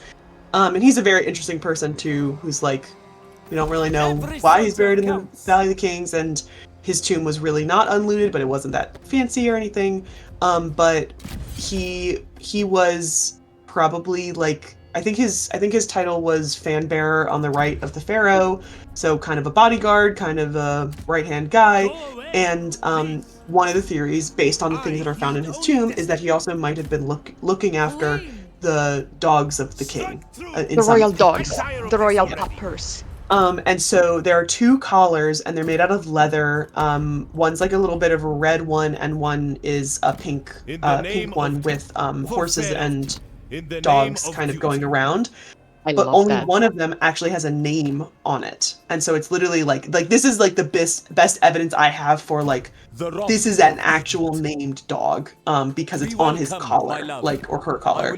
And so her name is Tanet Newt, which is translated as those of the city, or which the city being Thebes. So those of Thebes. So she's the Theban. Yeah, the Theban, and it's just like so perfect, and I'm just like, oh my god, that's like, I just love the name, and it's just very, very interesting because it is like actually on a collar that is very well preserved. Yeah, and I mean, if it's a royal dog, it makes sense that she's a city girl. Yeah, exactly, and that kind of helps even more so that it is Thebes, and we're like, yeah, we're at the Valley of the Kings. We're probably talking about a palace that's in Thebes somewhere. The dating of the tomb is a little weird because there are, I can't remember. This one says like during the time of Hatshepsut, because I think there's something named Hatshepsut that's named in there, but he also might be later, and it might just be like something at the end. Like I can't remember exactly. There's kind of debate back and forth as to when the tomb actually dates, because it would be a particularly older tomb in the Valley of the Kings if it was Hatshepsut. It's very much pre-it. My first blog post was about him, because I found him to be a very interesting person, and there's a couple really good articles about him, about just the interesting, and there's a lot of theories that he might be a Nubian man, because of the way he's depicted, and that he wears his mummy had a wig, and he's depicted with very dark skin on his coffin. But then it's also like, there are even some theories that he might have been like a Nubian prince that was maybe captured and then lived in the palace and kind of worked like that and then worked his way up. That's like one of the theories. Like a royal hostage. Yeah, kind of. I can't remember what the name of that. It's like the pair. There's like a location that has this name that has been kind of translated as like the schoolhouse for like royal children, and that it apparently would also include other royal children that it would either be hostages or would have been sent by different civilizations to kind of be schooled and kind of stay there as like, I don't know. We gotta love imperialism. Or, I don't know, something like that. And so there is a theory that he might have been like raised in that group, like with the pharaohs, and kind of rose up into that rank. Oh, I do like that, and I like that we have the collar of the lady, the uptown girl.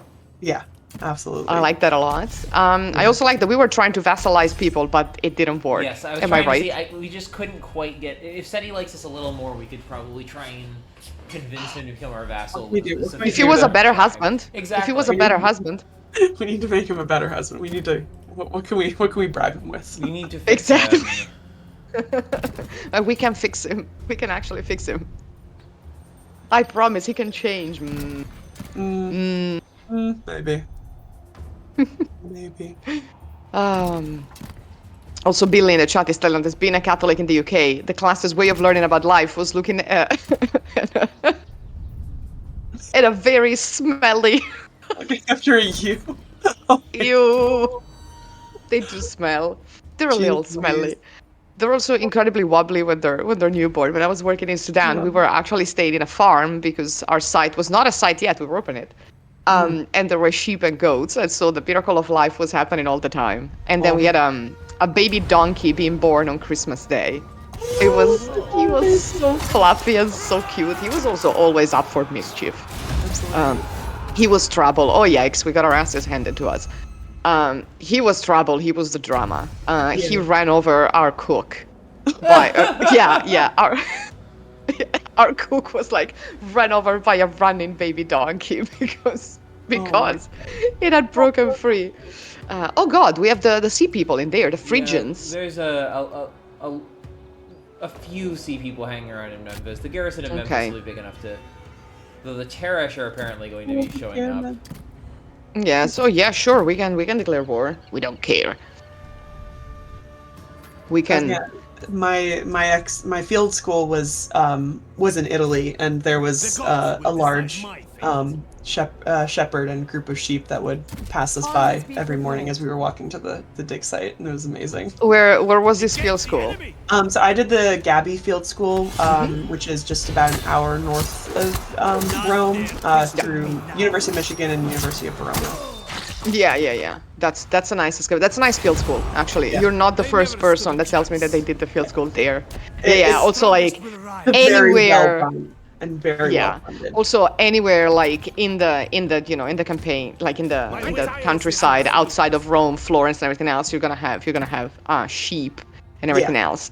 In Tuscany, we were digging close to Siena, and there were the Chianina cows around, and we never realized how big those are until one of them. So we were in a little truck coming back from dig, and there was a calf on the road, and we were like, oh, he's so cute. And our driver was like, once the mom shows up, because the mom will show up, we were all going to be very calm and we're going to be waiting because she's gonna fuck us up. Jesus Christ, they are big. They are these giant white cows with incredibly long horns. Oh my god, yeah. And you don't want to mess them up. It's like, ooh, now I understand why Egyptians had a high opinion of cows. Yes, as a defense mechanism. My focus. Right? They big. They will mess you up. So yeah, we love that for the cows. But my cousins live in Texas, and I just went down to one of their weddings, and we went to this area that in Fort Worth, which is like, it's called the Stockyards, and essentially it's this very interesting mixture of like using an old historic space and then slightly commercializing it, but also talking about the history of that place as well. And so they, like, twice a day they would run the cattle, like, down the road like they used to. And these are, like, Texas Longhorns. These are, like, not that massive of cows themselves, but the horns themselves are, like, longer than your wingspan. And so it was mind-blowing to see some of those in person. I was like, whoa, okay, I'm much used to the dairy cows that are kind of here, like in Virginia, where I grew up, and normal cows are big already. Like, there's the whole thing. The national parks always have to post on social, do not pet the fluffy cow, because they're big. Oh yes, the bison. Yeah, those are terrifying. They are. They're so big and so angry. But the babies are redheads. Yeah. So. Every time I read about like the various like Native American groups that lived heavily off of the buffalo, I'm always just so impressed that anybody could pull that off. Absolutely. Like, to successfully regularly hunt animals like that, like The mind prevails. Buffalo Yeah. are a little wild. In Memphis, very close to where my apartment was, there was this giant farm park, and a portion of it was just bison area. And it was just you could go and you drive down the road and there'd be the bison and you're like, oh, okay. Oh, that's it. Oh, what is this? Oh, look at us. The minor victory. So We got the minor victory. Oh, that's Merneptah being dead. Yes. With Anubis. That's not Wepwawet, that's Anubis. Yeah, it's a really weird staff for the opening of the mouth, but we're gonna move on. Mm-hmm. Okay, and that's us as Pharaoh beating the crap out of someone? Someone also had Oh, and that's us. amazing. We aren't even wearing a crown? Oh, I know. Oh, okay. I don't know if this is her actual throne name, but the throne name listed there was the beloved daughter of Amun. Well, let's look up her throne name then. Proud son of Egypt. The Warrior of Egypt. What's her throne name? it's like Mary Amun and Sat is what it was. It Proud looked like. son of Egypt. Excellent, excellent. Ooh, I like it. Yes, So minor victory actually- is the lowest tier. Oh, there you go. I have my names of the kings of Egypt because I've been looking them up recently. I was afraid you would pull out the Persona Namen, but yes. Oh no! Hell to the no! Absolutely not. I hate that book. I tried to so- describe it to somebody. Somebody was really trying hard to like I fear make up nothing. accurate names for like characters in something that they were doing, and I was like, "This is the book you have to use. Yeah. It's very complicated, but this is the book you have to use." And they were like trying to get me to do it. I'm like, I don't even really understand how this book works. So just like, No. no, and I don't read German. It's just like I don't know enough about it to be able to really help you. I'm sorry. Yeah, exactly. What did I want to say? Oh yeah, so minor victory is like the first tier. There are like 3 tiers of victory. So minor is like you get 60 victory points. So we Gotcha. got look at how much of the homelands we got. We're almost halfway. Yeah, because we have all this section of Egypt, plus Woo! we're allied with Seti. We have Sawi became our vassal, Setnakht is our vassal, so like, solid. You're doing good, man. We're good. Yeah. So for the next tier, we might have to build more monuments, and then start conquer, the 9 bows. Enemy are food. Yeah. So that's also part of this is that you gotta get elsewhere as well. Yeah. It's because like you can win, like I don't think you can win like a big like a total war victory if you only conquer all of Egypt. Gotcha. I think you still need to get outside, and you get a lot of points if you survive. Turn, I'm not gonna spoil it because there's the big wave of sea people, See people, and then it's done. But you need to survive that that turn. You also get an achievement for that. I pulled it off as Amun Mess, and what I ended up going as far north as Megiddo. Just conquering stuff and like messing around in like Damascus and Amar kind of region. Yeah, I generally set like my frontier at Megiddo unless I really have to. And Byblos is usually very nice, so I usually like vassalize them. And I'm like, yeah, sure, you can stay, you can do. But now I have to restart with Ramesses because I lost my save game. But for my next one, I think that I'm going to try with Bay, Surrender. and become the Hittite king. Oh, there we go. I am I'm gonna try the intrigue and see how the Hittites are going. Because I'm not feeling Kurunta and I'm not really a fan of Hattushili, but Bay, yeah, exactly, or Hittite Bay, exactly, him I can do, right? Love that. And his divine avatar dress is really cool. He looks much better than with his stupid courtier things because his god is Thoth, which is Oh yeah. a questionable choice, but it's a choice. He's my favorites. I think that's my third favorite of the ones they've chosen. I don't necessarily like having like Tauret being Isis has long annoyed me, as viewers will know. But Bay as Jehuti is fine. And Seti is Set. Yes, Seti is Set is good. makes a lot of Amun sense. Mess's Amun is very good. That's probably the best one. I think. Yeah. I really agree with that. And Ramesses is Horus, No, which Ramesses is, I mean, it makes Ra. Ramses should Oh, be is it Horus, Ra? but he is Oh, Ra. yeah. That's even better. Oh, I thought it was Horus. I saw a burb and I was like, clearly, but no, now you're Gotta be what You're one right. of the other. one of the burbs. One of the Um, birds. But yeah, so I'll show off No quickly road ahead. For your sake, Melissa, the Yeah. gods that are available and Two the steps the ahead. disappointing omissions Yes. that we have. So we worship Anubis, Isis, and Osiris. Anubis more for the benefits, Isis because we start with her, and Osiris because it also good benefits, but it seemed fitting if we're worshiping Isis that we should have Osiris. Yeah, absolutely. And then you have Ra, We made choices. Ptah, Horus, Set, Amun, and Thoth are the other Egyptian options. Where's the ladies? And then you also get a few Canaanite gods, Oh, these wow. five, and then 5 Hittite gods, which I know almost nothing about the I know, Hittite I was pantheon. gonna say. I know Baal. I recognize Baal, but I know very little about any of Yeah, these. they put in Moloch, which is And I- Ashira. choice. Ashira, I know that Mhm. one as well. and Yeah. El and Yam the best boy. I know very little about any of those. Yeah, the person who I think I would really, if I could add anybody to that pantheon, it would be Shamash. But that's Yeah. less of a big deal. You may have picked up pretty immediately on the problem with the The Egyptian the pantheon. pantheon TM. Yeah. And who's what is very the several things that are very noticeably missing there. Yeah. There's a lot of there's no other ladies. Where are Yeah. the ladies? Where are the female There's no gods? war gods. There's no war Oh, gods. yeah, It's just yeah, not a war there's game. no- Where the fuck are the war gods, right? In my opinion, yeah. You shouldn't have one about the Egyptian Empire I am spreading out into relentless. foreign lands without Hathor, and you shouldn't have a war Yeah. game Yeah. without Sekhmet. Those two Yeah. are just I was such gonna say that's- glaring yeah. omissions to me, especially since Exactly. they included Anubis, and Anubis is not the kind of god that you would. Like, No, do Anubis that is with.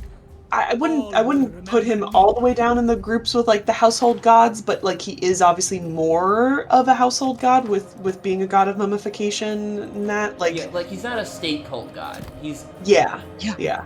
exactly. he's- I think that is a big standard that like just people gravitate towards Anubis, and so I can understand why they added him, but doesn't make the most sense. Yeah, it doesn't make a lot of sense because he's, you know.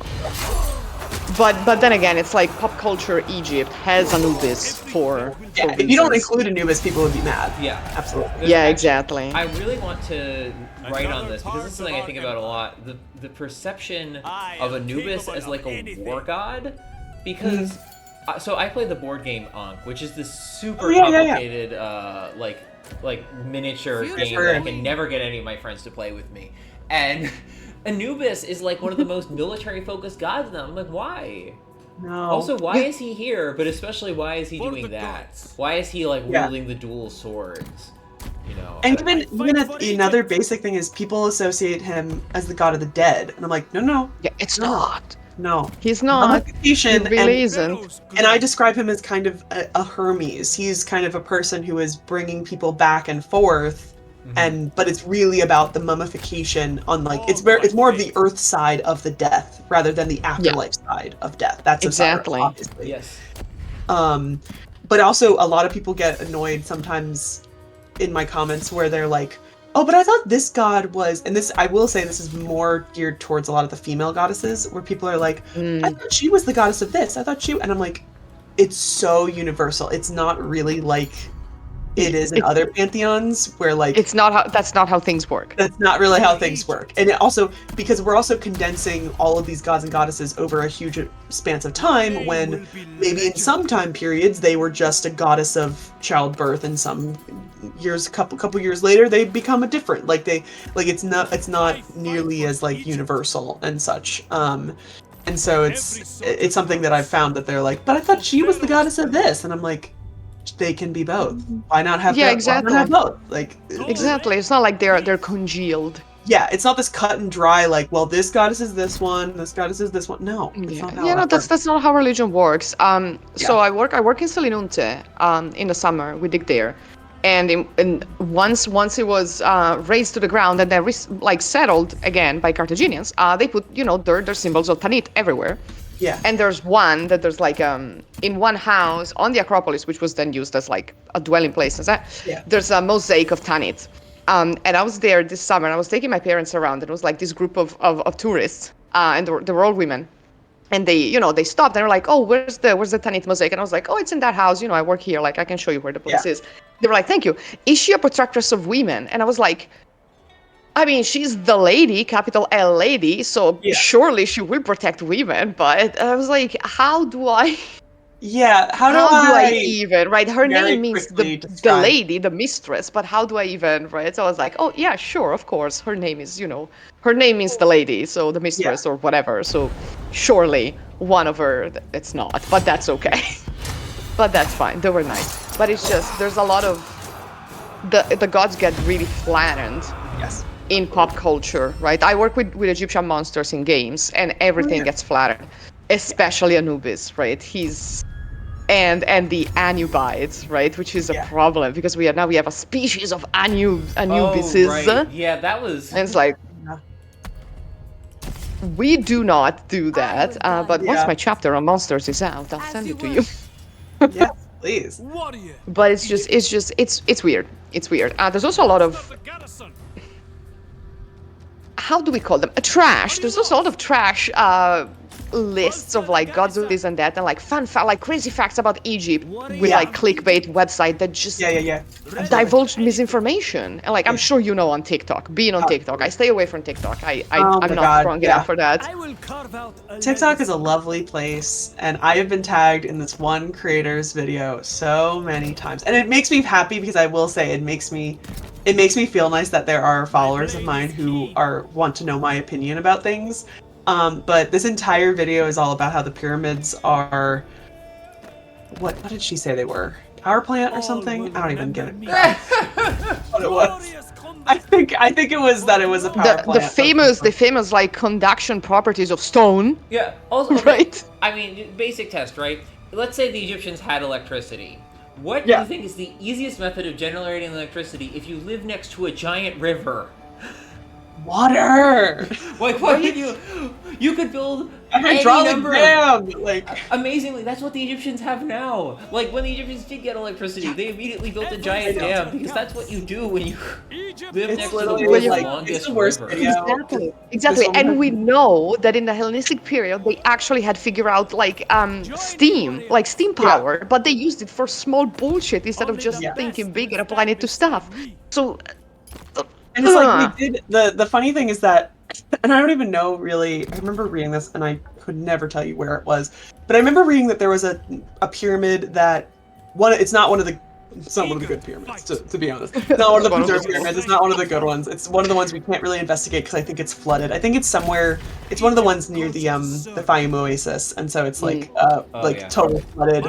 And I read somewhere that they have theories that it was used like as a like a water collection system, that there was, as it would potentially, I guess, rain down the sides of the pyramid, they would some sort of aqueduct water system. And I'd be like, oh, that's actually like really great. But I remember thinking, I'm like, that does kind of go against everything that we think about the pyramids, and that they are just tombs, and that's kind of all the thing. And so I was like, I don't know, this kind of seems like a crackpot theory, and I never was really able to figure out where it came from or anything. So I'm like, I'm worried it probably is in the. Also, there's plenty of water in Egypt. You don't need to collect the rain. In that area too.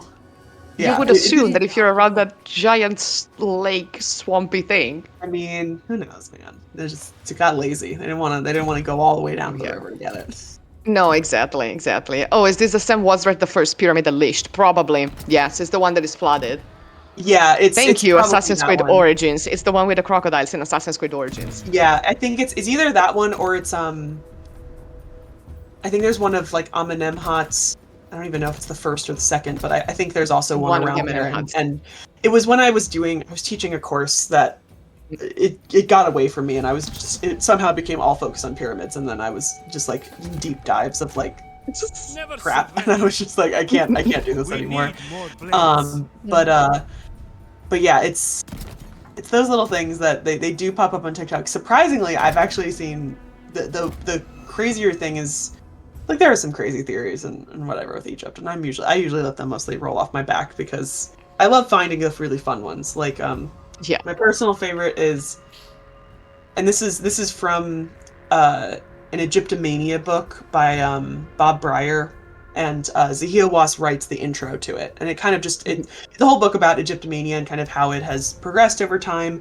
Bob Breyer he's an Egyptologist. I find he's a little bit more of a pop culture centered Egyptologist. Writes a lot about things that non-academic people would read, which is totally fine, but does give you a little bit of a focus and stuff. But Zahia writes the intro to this book, and Zahia talks a little bit about weird conspiracy theories and pyramidians, mostly. Yeah. Which is my favorite term for them. That's a great word. And he apparently describes the story of a guy coming into his office, supposedly when he was the Supreme Council of Antiquities, or the head of it, or when he was obviously at some high position. And this person apparently comes into his office to talk to him and claims that he knows that there is a secret tunnel that goes from the bathroom of Zahia Wass's office to the Great Pyramid of Giza. Well, yes. That's what flashing is for. Yeah, and Zahia Wass is like, you are more than welcome to come and take a look at my bathroom. These men will Please. Please use the bathroom. It's like, best one. That is the best one I've heard because it doesn't. It makes absolutely zero sense. Yeah, like it's this is not in Passetto, right? There is actually a secret passage between Castel Sant'Angelo and the Vatican, but that's because it was an emergency exit. Yes, but not everyone has secret passages. It's a giant pyramid. So you're telling me that in the modern time, after we have built this bathroom, we are carving. We are coming in the living rock, right? What for? It doesn't even have any bearings in ancient conspiracy theories, like that something has happened in the past. This is this is Pizzagate stuff. That there is now a tunnel. And no. To what end? Like, I guess I don't understand the conspiracy theory because I don't understand the implications. No, I completely agree.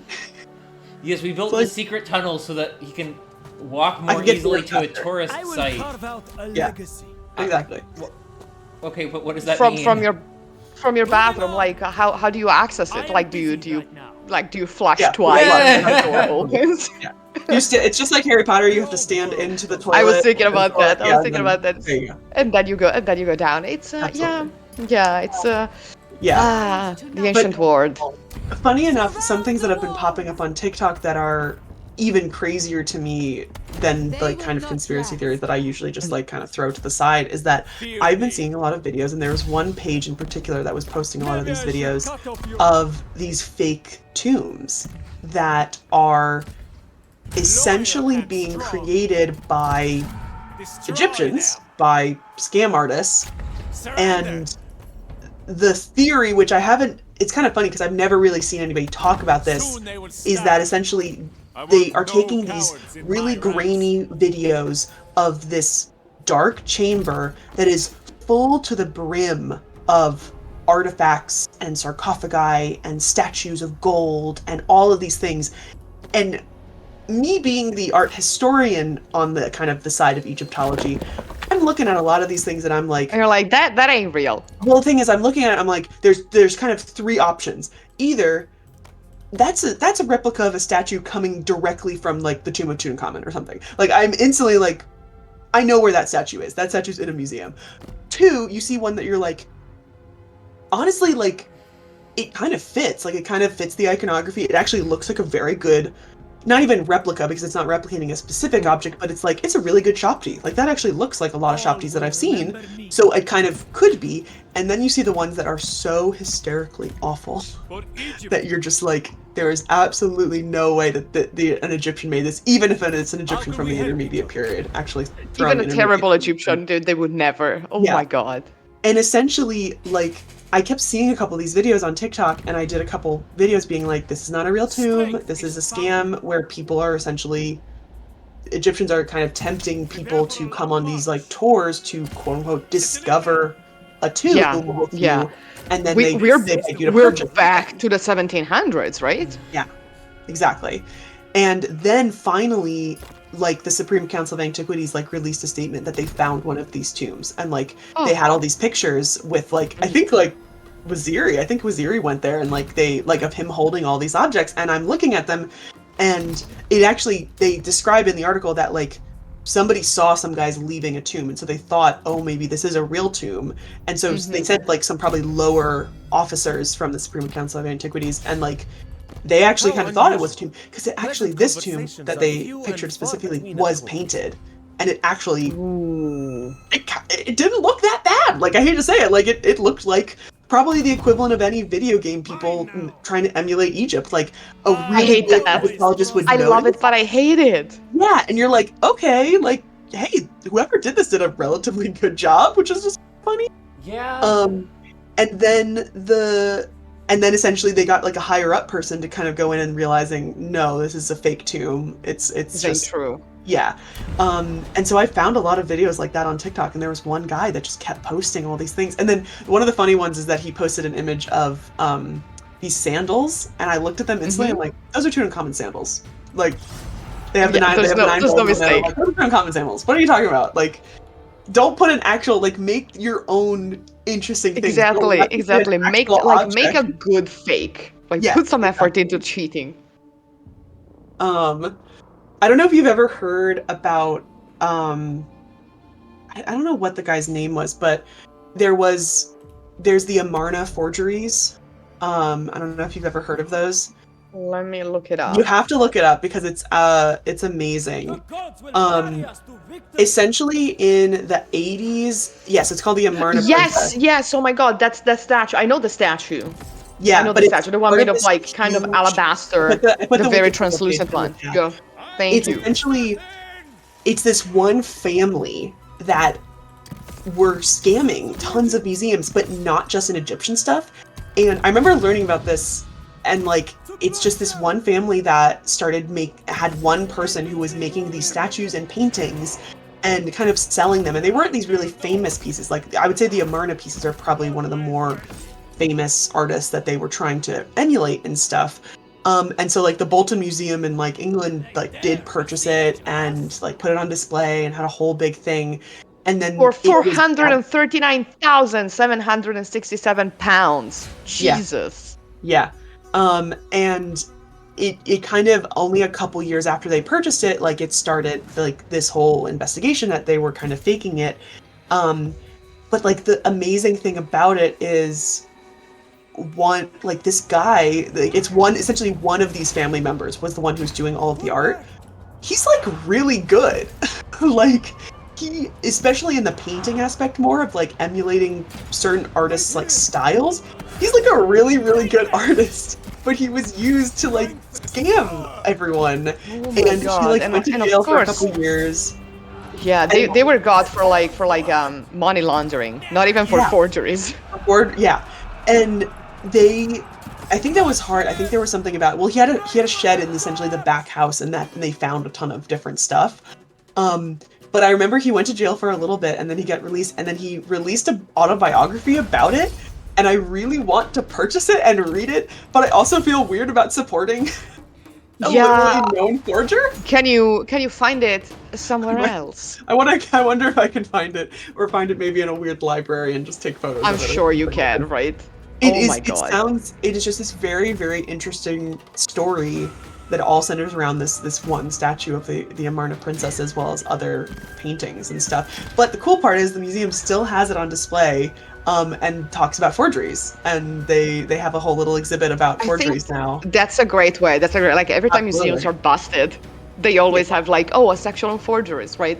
There is one even like at the very small Antiquities Museum in Pegli, which is one of the neighborhoods of my city. They have like an Egyptian collection.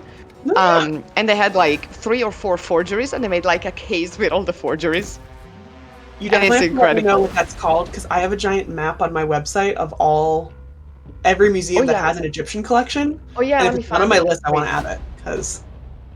Yeah. Oh, I will, because it's the Ligurian Archaeological Museum. So I'll send it to you. Absolutely. Yeah. That'd be great. Yeah, I love it's adding brilliant. things there, because like most of the time when you Google these things, you can only really find like obviously the huge museums. Yeah, you would not expect like Egyptian stuff to be there, but there was.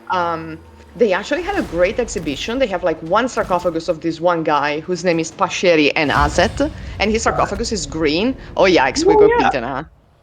And they had a whole exhibition about him and like the funerary culture called "I Will Live Forever," Oh yeah, which that sounds was great. it's like a banger of a title. It was like "Io vivrò Yeah. per sempre." It was so cool. It was so cool. I was tiny when this happened. I was like, shit, I gotta Yeah. I gotta do that. That kind of sold me.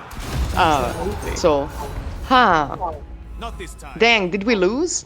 Yeah, Did they it raise said our that I could town? no, that was an attack. I was Okay. trying an attack out on somebody, and it was like, oh, you might Oh, win it, okay. and then that was not the case. The That game was is not the case. weird That's okay. sometimes doing with battle assessments pre-battle when the reinforcements are coming, Yeah. because it assumes that you can like do damage before the reinforcements show up, and that's not actually usually the case. And that's not what happens. But that's okay. So what is the situation? Well, we'll see what the situation is now that we're Yeah. Oh yikes. The situation is we annexed one of our vassals, which is great, except that it turns out that part of the reason they were willing to let us annex them is that there were a bunch of Libyans running around in their territory. So now we have some Libyans to deal with. Okay. Oh, and the Casca are there. Yeah. But I see that there was like a bigger army. Yes, because we're trying to move some people to deal with this. Yeah. Oh, I see Seti is there. Duty Our husband is there in the south of the region. Yes, he is. Our own He's- husband. Yeah. But where is he going? Is he being a good husband? I don't think so. Almost never. Almost never a good husband.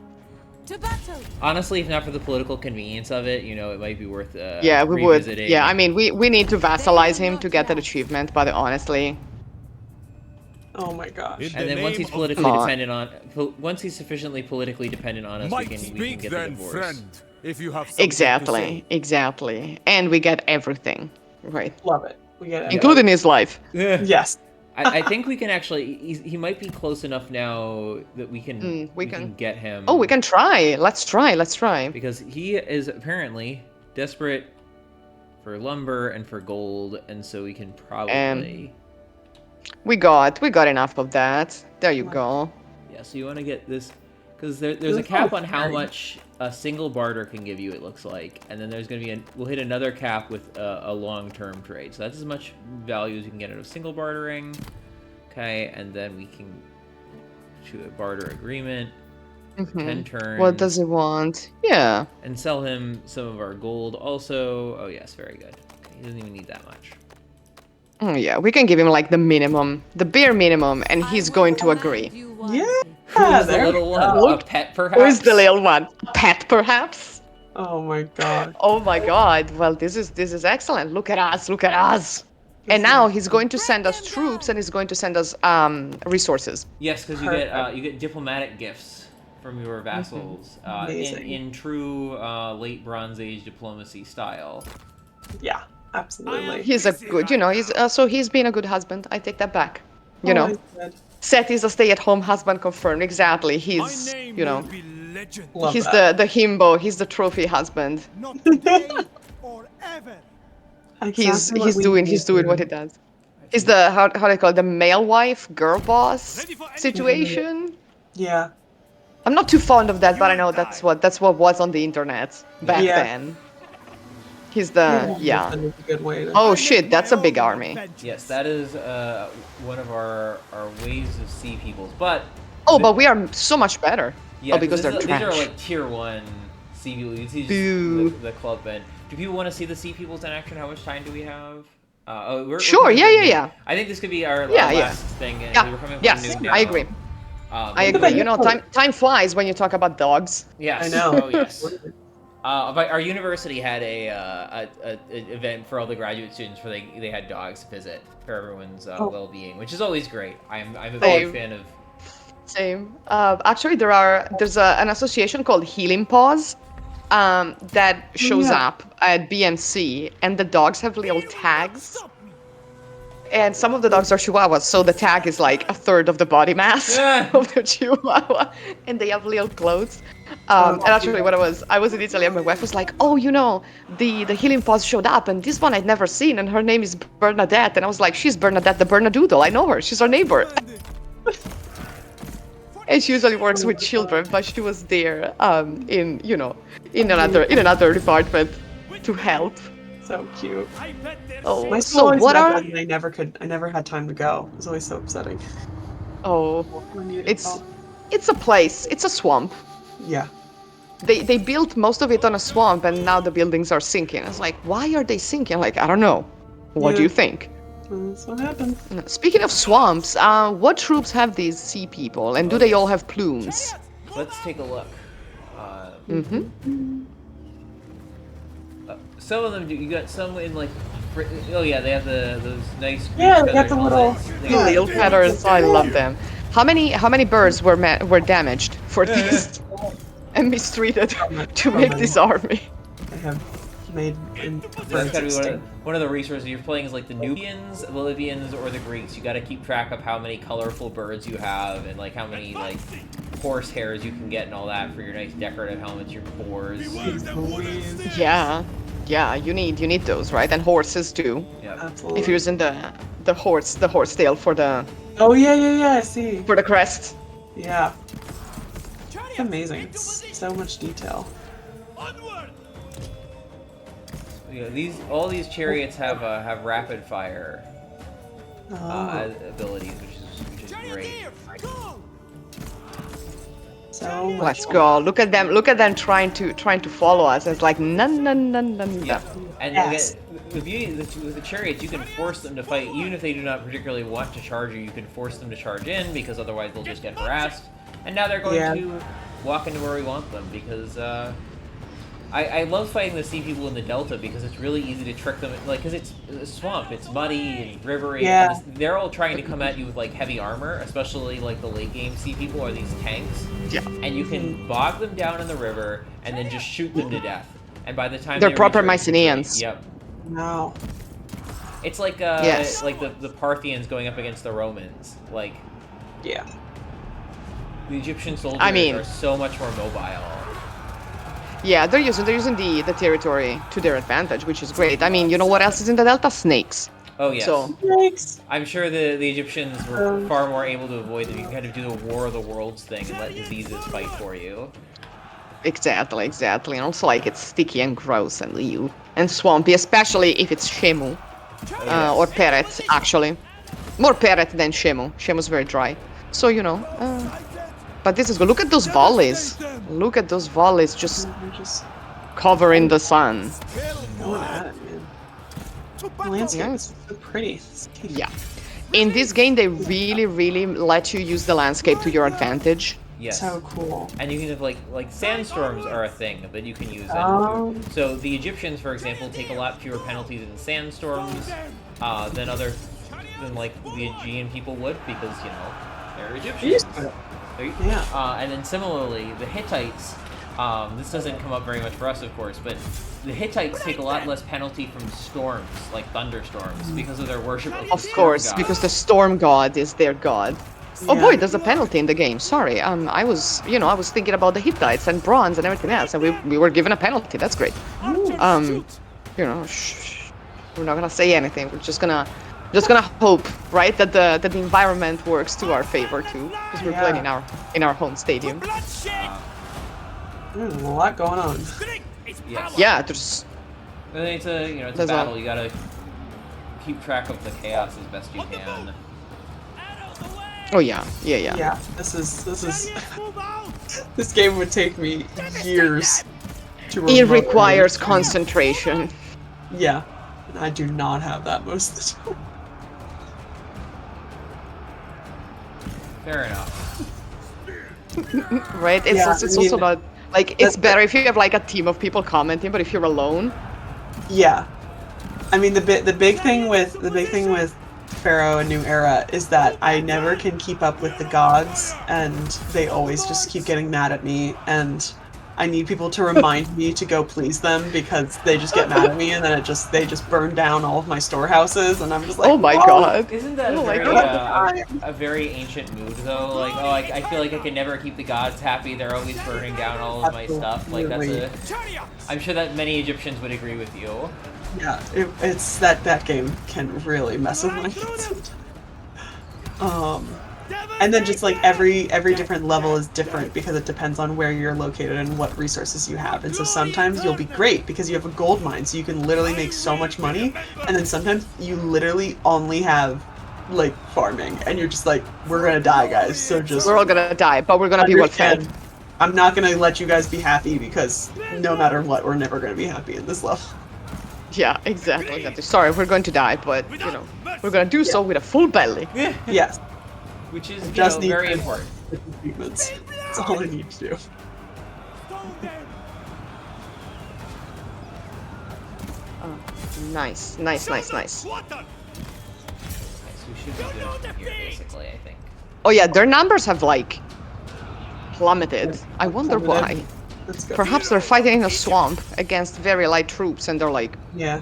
big and tough and heavy, Yes, with a also... very Greek banner. Yes. Oh, yeah, the like... Oh, it's a hippocampus. It's a hippocampus Oh, with yeah. wings now, right? Because why not? To bloodshed. Why not? Why have 2 animals if we can have 3? I mean, that's what we know. The ancients loved that. They just Oh, kept pushing animals together. Exactly. Composite creatures? Yes, please. Thank you. There's Absolutely. a great, I think it's a knife handle from the pre-dynastic with these like animals, and for a long time people couldn't piece them together. And I read a paper where a guy argues, I think correctly, that it's a hybrid of a fish and an ibex. I'm trying to remember which one that is because I've looked at a lot of dynastic handle knives. That's kind of the funny thing is that like Egyptians, in comparison to a lot of other ancient cultures, don't have as many because we mix more humans and animals. Like Yes. the big one is the Sphinx, obviously, Yeah. but like and the Devourer, but like yeah, and she's Amit. one of a kind. Yeah. But then there's also like the Serpopards, which I never can say correctly, from like that are on like the Narmer palette and like the pre-dynastic Yes. palette, Yeah, but, yeah, like, we don't really see them afterwards. Like they just Yeah, kind the Yeah. long necked. It's- Boys the or boys. pre-dynastic is really when they're playing around with it, and they kind of stop. absolutely. But I proposed this in a paper I have that will hopefully be coming out very soon. Some of the Egyptian frog vessels are actually frog turtle hybrids. Oh, Because That's of the way nice. the legs and the handles are positioned in a way that evokes the turtle vessels. So that might have been a thing that they were doing. But Yeah, even in the cool. paper, I I'm dig like, that. this is tenuous. Like, yeah. Look at the violence. There is no sweeter taste. Nice. So, oh, look at the giant hippos. Hippos as big as This is boats. the What water the? of life. You will die. yeah, that's a little This terrifying. is scary. Okay. It's slightly terrified. So we have. It's not that we have beef with hippos. It's that we know that they are the devil. Yeah. Ours is Yeah. But also Yeah. Cincinnati Zoo, listen to us and fund us because you know we always talk about hippos. Just send us the merch. Those are I love my I have a giant. Where is it? Fate guides me. Oh yeah, I have an object that you may like also. My giant William hippo. For Pharaoh. Oh yeah. Yes, I also have the William. That's very good. I love William, and he's just so cute. And like I have a little miniature like stone hippo, but it's not necessarily William from the Met. And so when I went to the Met, I saw that. Outside. And I That's also what I saw. have this from No, the you Met. don't. Yeah. My name will Yeah, be yeah, legend. yeah. My girlfriend bought this for me, Oh, so I I can knew I see. had to marry her. What is it? It's the little bowl with feet. The ball with feet. The feet. It's the bowl. bowl with feet. Oh, that's so It's good. the most beautiful object ever. I'm really jealous, actually. Like genuinely so jealous. It's like about that. $25, and like it's the Oh my best God. $25 she spent. Will be legend. I want that so badly. It's great. Oh. It's on the Met Museum website. All will You can buy remember your me. own. You can buy it, really? That's Yeah. something, like- They sell it. Oh my I will god. carve out At the least they legend. used to sell it when we were living there. So Oh my that God. was a That's great really a great exciting. purchase. I'm gonna have to look into that. That's so. Because I've Yes. seen some that like are a little bit like are more. I never checked the Mets website, but I had seen ones that were more fancy versions, and also I also really love making ceramics, and so I'm like kind of convinced myself that You I should could. make one. But also I don't have access to like a kiln or anything, so like Oh, I yikes. couldn't really do it, but like I really want to do it. No, you should. And I also have the socks with hippos. He also on have the them socks. from the Met. My mother-in-law got those They were for on me. sale at the Met when I went and bought him. They were on sale, and so I'm like, I'm gonna buy the socks too. Yeah, no, I wore those for my yeah. defense. My very large bookshelf of My my name over will be 200 legend. Egyptian books that I've barely read because Oh, of course. I use PDFs because I've been moving around a lot, but yeah. My Well, Google mine Drive are- collection. Mine have essentially just been obtained because I have one of the historic like miniature like museums that's like for my local town. They have a used book sale in the basement, and essentially Yeah, I have let's go. befriended them. And now, as they sort through the books, if they see any that are Egypt or archaeology, they'll put it in a box for me, and then they'll email me when the box is full.